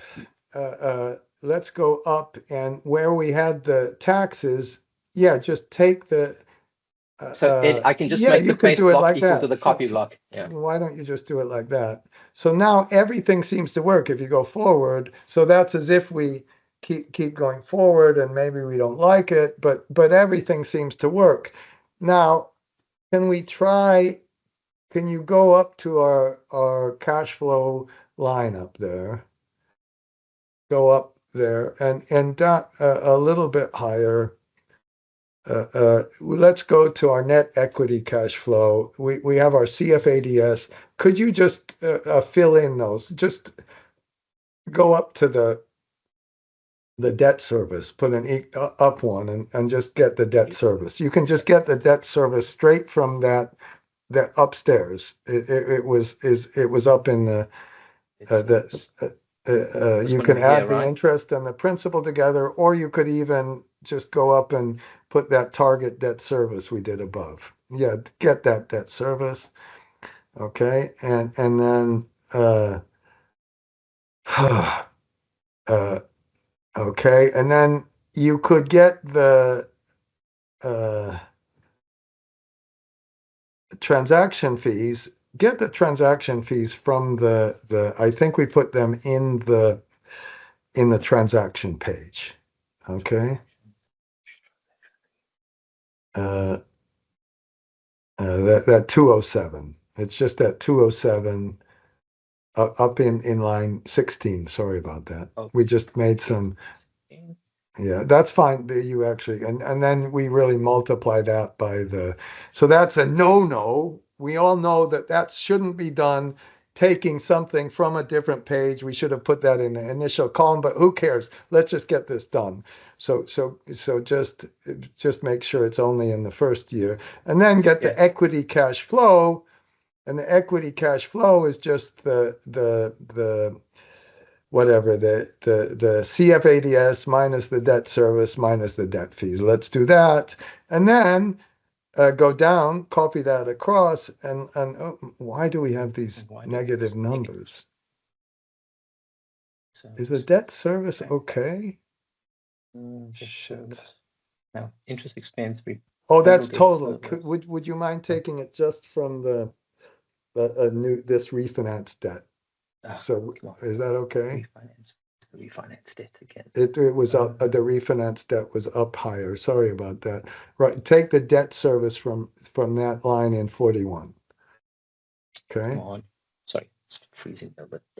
Line in 41. Okay. Ah, that's really interesting if it's freezing a little tiny bit, because when you have that, and that's why he said, oh no, I'm sorry, I don't see everybody's. That's why you said, we would sometimes switch that circular switch on and off. Okay. I hope we have some positive equity cash flow down in the future. Do you have some positive equity cash flow later on? Something is wrong because the Here we go. Yep. Okay, good. Yeah, And now yeah, let's yeah. put the consideration for the equity down in line 90. Just get that from again, you get that from the sources and uses of fund statement and put an equal sign. And so just do it again. This is not go to that transaction page. And that's the idea, setting up so we're doing, and that it's not the consideration. I should have named it the new equity. That's the equity you actually pay.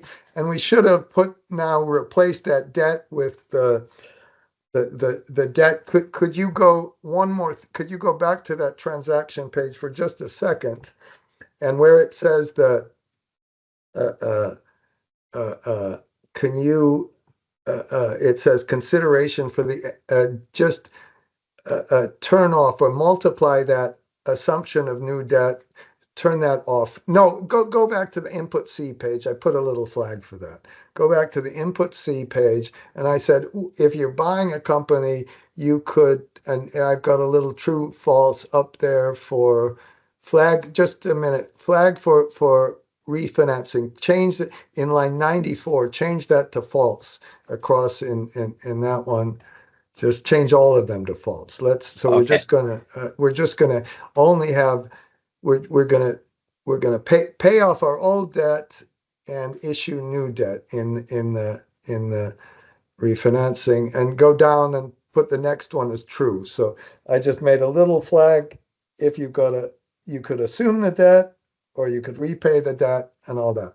So let's go back to our transaction page, and this time in the transaction page, just up there, we have our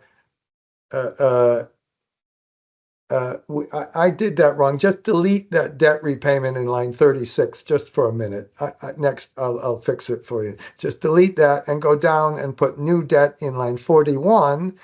That's our new debt we just computed, and go to the acquirer model. That's a little bit awkward to go back and forth, but that's that PV of the debt we have way at the top.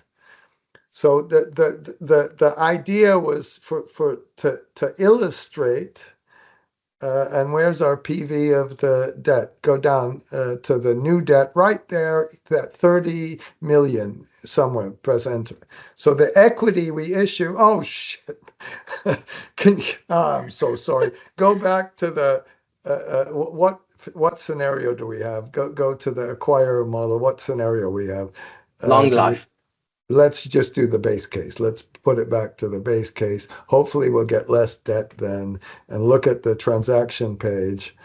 And okay, so that's okay. And I'm doing this whole thing so we could go down and to the acquirer model, and you go all the way down, and let's compute the equity cash flow. So the equity cash flow, and let's not worry about the fees right now. The equity cash flow would be the equity cash flow in line 88 minus the amount we pay.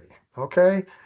And the IRR is probably going to be really high. Get an XIRR for the equity cash flow, because we have that transaction period. We pay it in one period and then we get it in the next one. And how about using the closing, the end of the period? Okay. So, shoot. Just a minute. Do you have whenever I get a num on the XIRR, the very first thing I look at, can you go down? 0. Let's see. No, I don't have the first 0. AZ. It has to go to AZ on both Okay, of them. let's check. Just go to AZ. You're right. Sorry. You're right. Sorry. Okay. That is. Okay. Okay. Very good. Not so unreasonable. But let's go down and put a target equity IRR in.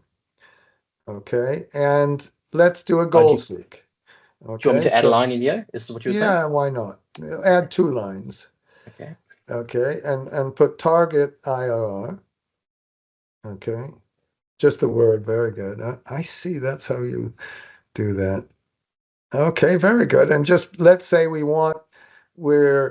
let's be reasonable. We only want 10%. We're not crazy. That's the big thing we had. And let's put the NPV at the right. That will be an input somewhere. Let's put the NPV at the target IRR.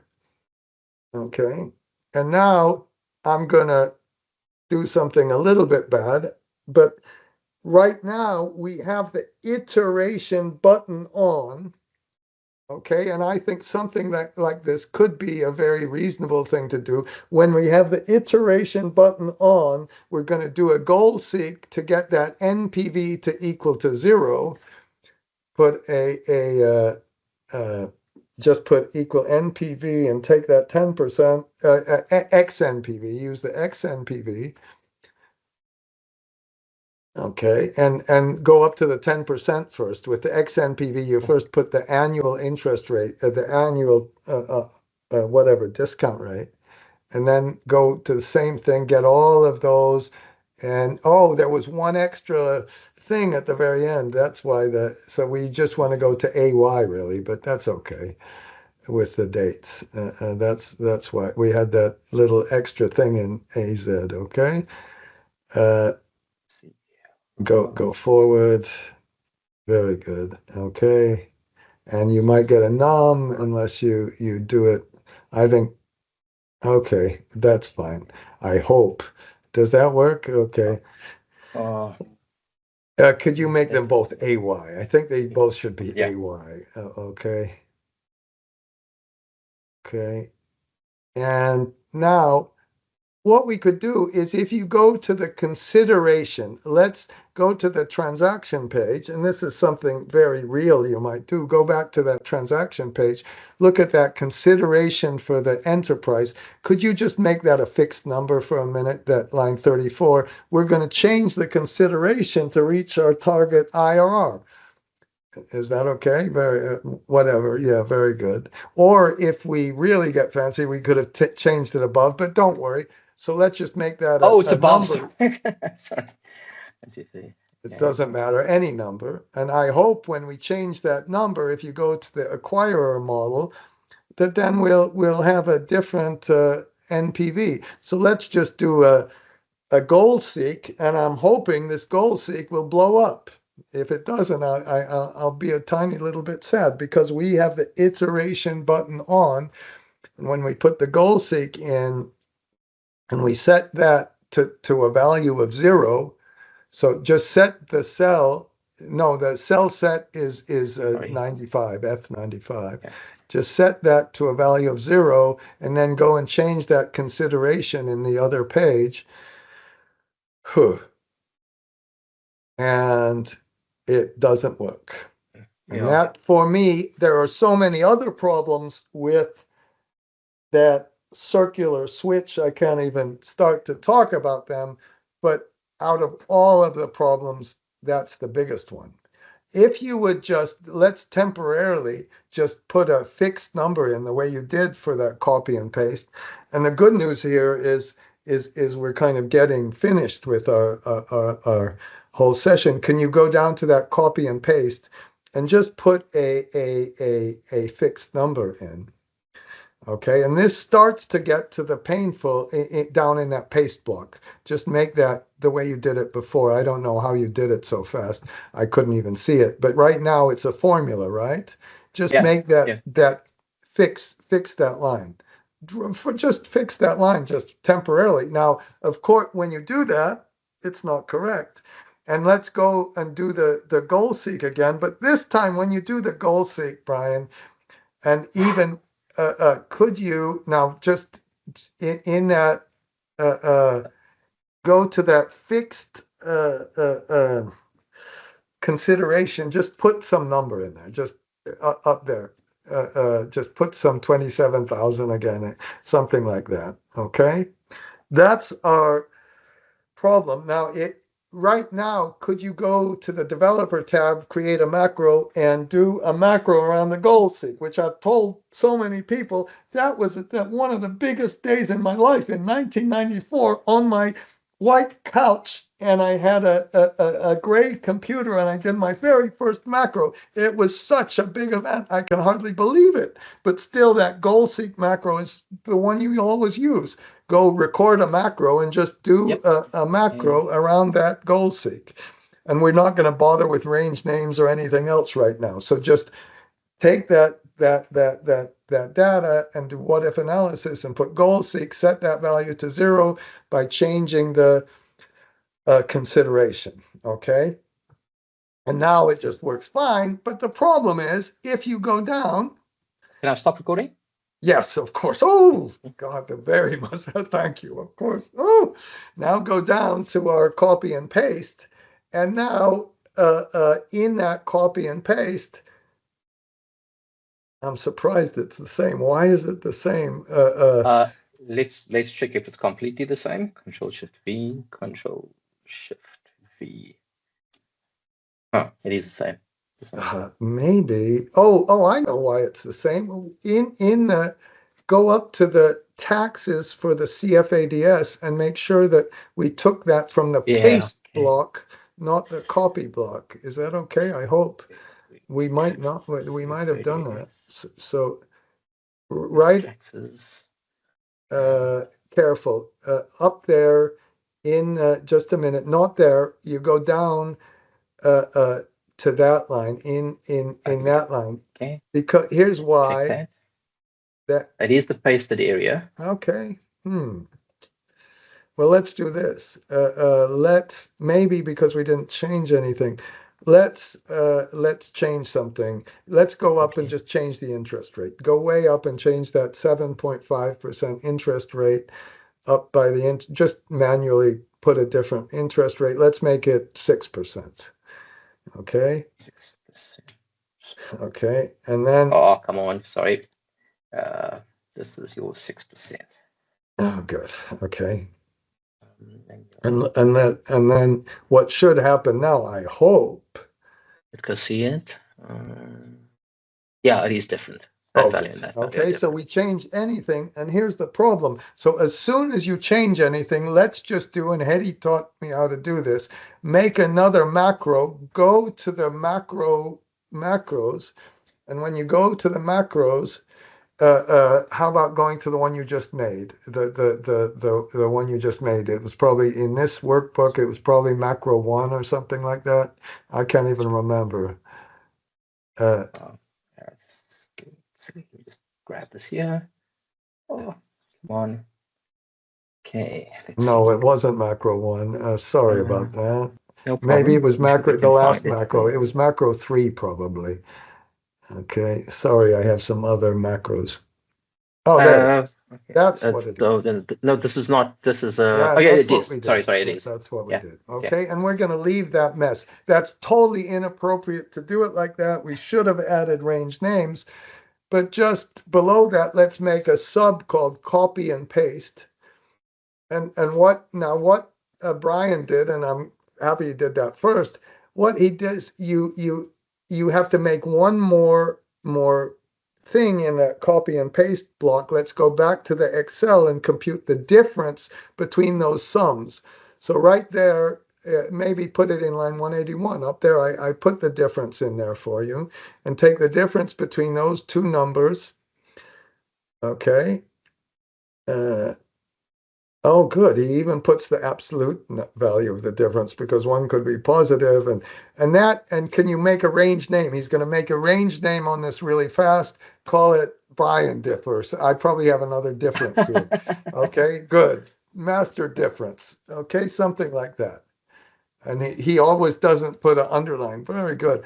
And then, so now we go back to our macro and we copy and paste and copy and paste and copy and paste until and the wording in, and we're doing it fast, but I just want to show you, you can do it really, really fast.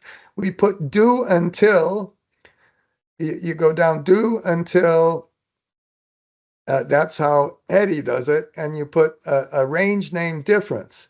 And the way he does the range names is really fancy. He puts a little square bracket there, and he puts different master difference, and he probably puts dot value. Do you put dot value there?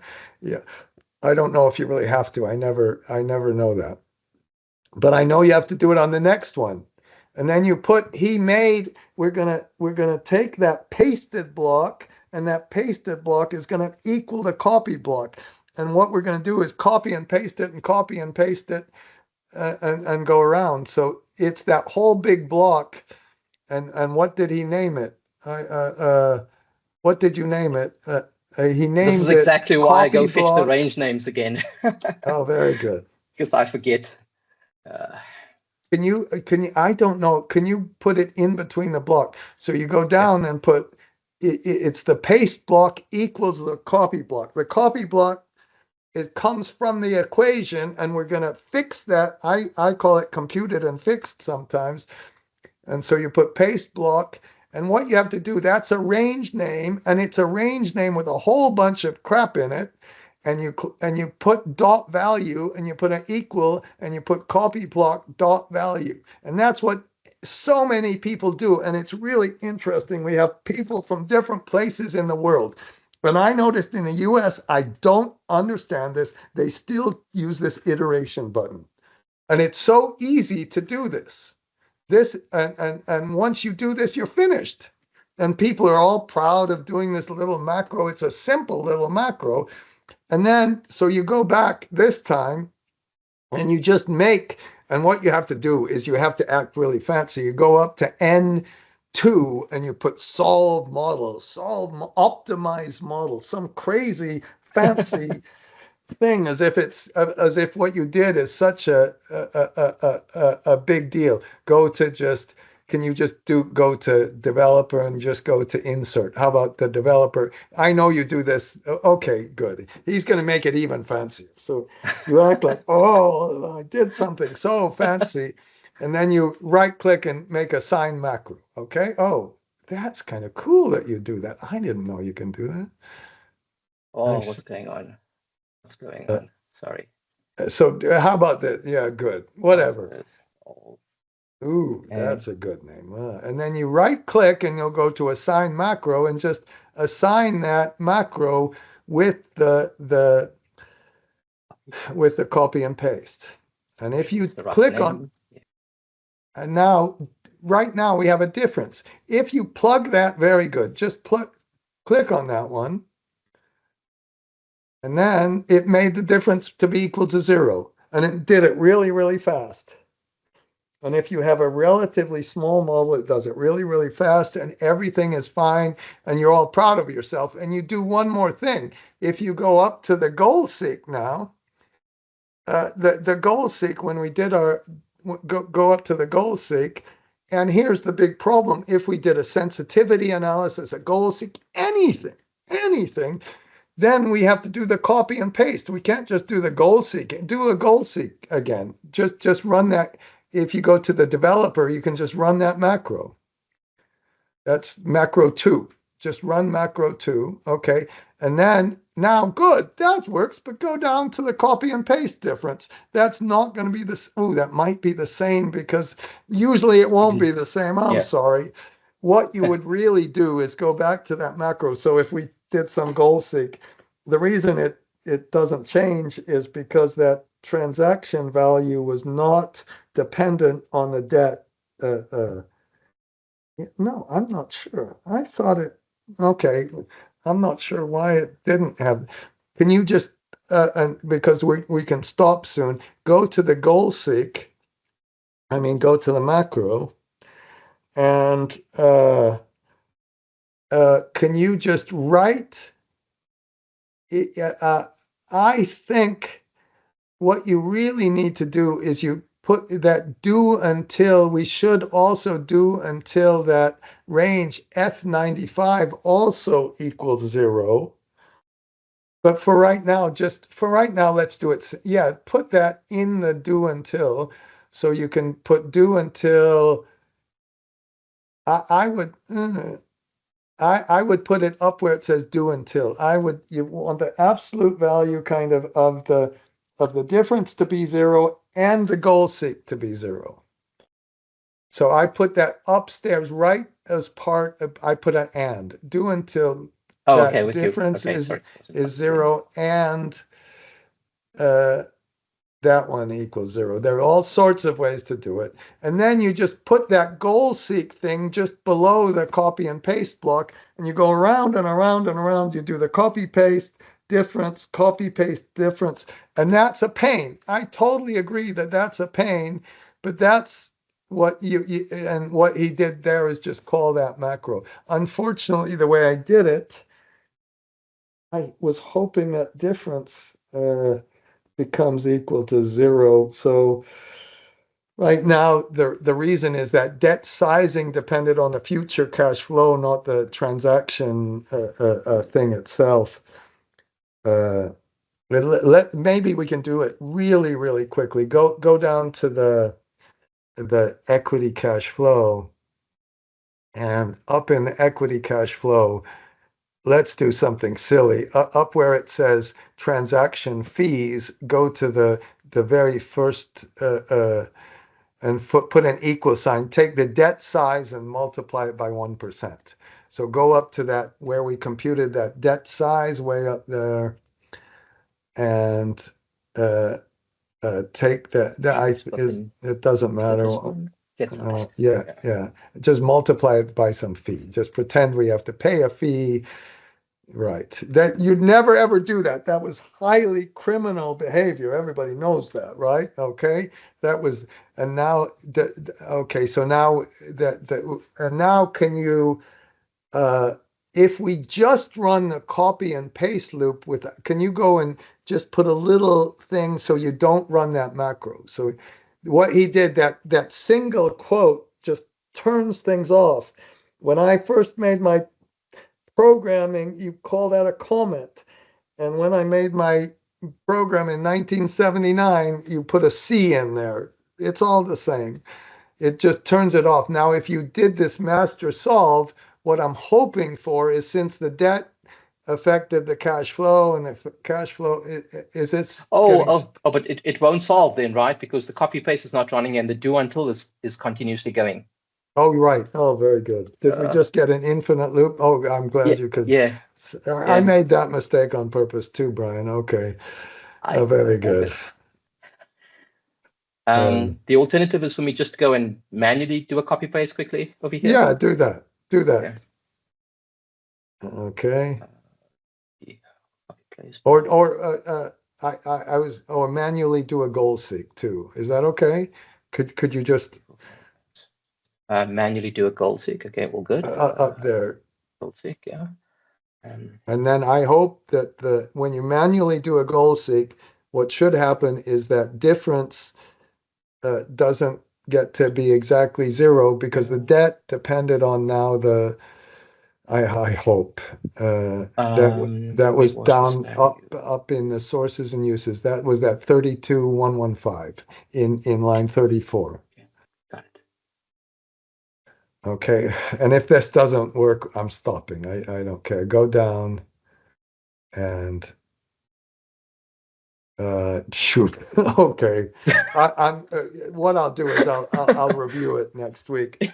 I hope you can see. I hope you can visualize this. So what we just did, it got too involved. I'm really, really sorry.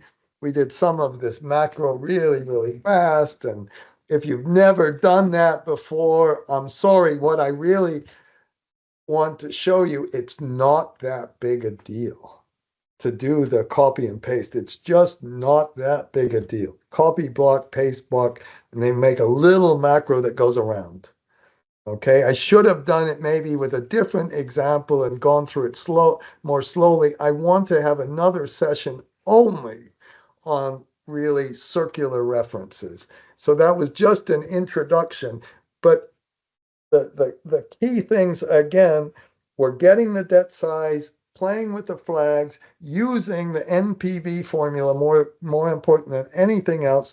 You can put refinancing in, you can put this kind of stuff in. It's really flexible. We can get a little more advanced later and put 2 or 3 different debt issues, but that's the fundamental of this. And we have this circular reference, and these circular reference rear their ugly head a lot. And I just think you have to be very, very careful with it. You know what happened, Brian? We still have the iteration button on, I think. Maybe that's why No, are you serious? Oh, you're right. Okay. Okay. Now, can you turn the? Now I'm really surprised that the goal seek worked, but maybe we keep using the fixed value, so we kind of messed up. I did. I think it's a good time to stop. It's your weekend. Let's stop. And I think in the next session, since a few of what I'm going to do is fix up this file just a little bit. Hopefully, Brian, if I bribe him, he might even send it to me, or he could send it to everybody. And we'll then deal with this issue about which is, it really is an issue that seems to be coming up, because the one thing that didn't work in our whole process was what happens if we have those negative repayments, and the bank doesn't like that, okay? And the bank's going to say, no, you, number one, have to put a debt service reserve account. And what Brian said was exactly true. The debt tenor will be different and things will be messed up. We got to make sure that all works, and perhaps we'll have another circular reference for that one, and we'll work through that. A few people have mentioned that. I got to stop. Does anybody, please, if you have any questions at all, I'd love to hear them. Yeah, Professor. So in my experience, actually, this copy and paste macro is better than iterations, because in iterations sometimes model doesn't get solved. But is there any other way that we can break the circularity without this copy paste macro, like you have mentioned on your website, parallel model edits? You just have turned into my whole passion in my whole life. Somebody asked the question just like you did, almost exactly about 10 years ago in a class, and said, can you do this? And I tried to solve it with mathematical. You can kind of do that. And then I used this thing called a UDF. And then I don't know how to deal with that in the class, because I have just been working on that. And I think what I'll do is illustrate something that I showed to Brian already, which is how fast it can work. I'll try to. I don't know how many people will be interested really in that. I've got to think about that. I'll show you a little bit of it perhaps. So that made me so happy that you even asked that. Okay. Sure. Very good. Ed, sorry if I could add one more thing there. Please, Brian, anytime. One of the gentlemen had asked, I think it was the gentleman who asked a little bit earlier around using iterations and using a circuit breaker. Maybe if I could just explain the concept just for a second to people who don't typically work with that. I don't, so yeah, that would be fantastic. So if you set, and please understand, I'm not advocating for this at all. It's purely a mechanical comment. If you set up a formula where in which you could give rise to a circularity, the only way to do that without completely messing up your model is to have this little thing in the model called a circuit breaker, as I think the gentleman mentioned. And literally all it says in any of your formulas that you write where that formula could be circular, you would not write the multiplication sign. So you wouldn't go multiply by 1 or 0, because that forces Excel to do the calculation. What you'd need to do is go, if that circuit breaker cell is 1, then run the iterative formula or the circular formula.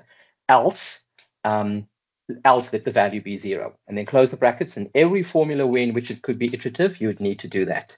Now, the reason one would do that is that, as Ed was saying, if you make a mistake in a formula that is circular and you don't have that circuit breaker and you stuff it up, it's done. You can't control Z. The whole model is broken. And so what you do to circumvent that is that you then set your circuit breaker to 0 and the model will resolve. And that's why you'd have a circuit breaker in a model of that nature. The problem, though, is that Excel sees that as an entire single chain of events. So to go back and to actually fix what physically went wrong that gave rise to the problem in a project finance model where you've got many, many circularities is really quite a challenge. It's not something that I would recommend you do. And if that model does go to your auditors, they're going to send it back to you and say to you. But Brian, could you still do the goal seek or not? I think when you'd want to switch it on for the goal seek, and then in my experience, the goal seek would be messed up. So Ed, I think a lot of people have had a couple of experiences with that. In my experience, it depends on how easy the goal seek function is to converge. So if you've got a really wacky, wayward goal seek function that could easily not converge, then doing a circuit breaker formula is very dangerous, because you're very right in saying there's a higher likelihood that Excel then won't converge. If you've got a very simple formula, the formula could still converge. So Excel, or my experience with Excel, when you use the circuit breaker method, behaves very erratically. My experience is almost always the goal seek doesn't work, but we'll talk about that later. Oh, very good, Brian. That was very, very helpful. Thank you so much, because now I have to check that. I see. Okay. Fantastic. That's it? Nobody else? Good. Have a wonderful weekend. I'll try to, do the normal thing, as I'm going to go ahead and put the video somewhere. Okay. Thank you. Great, thanks, Ed. I'll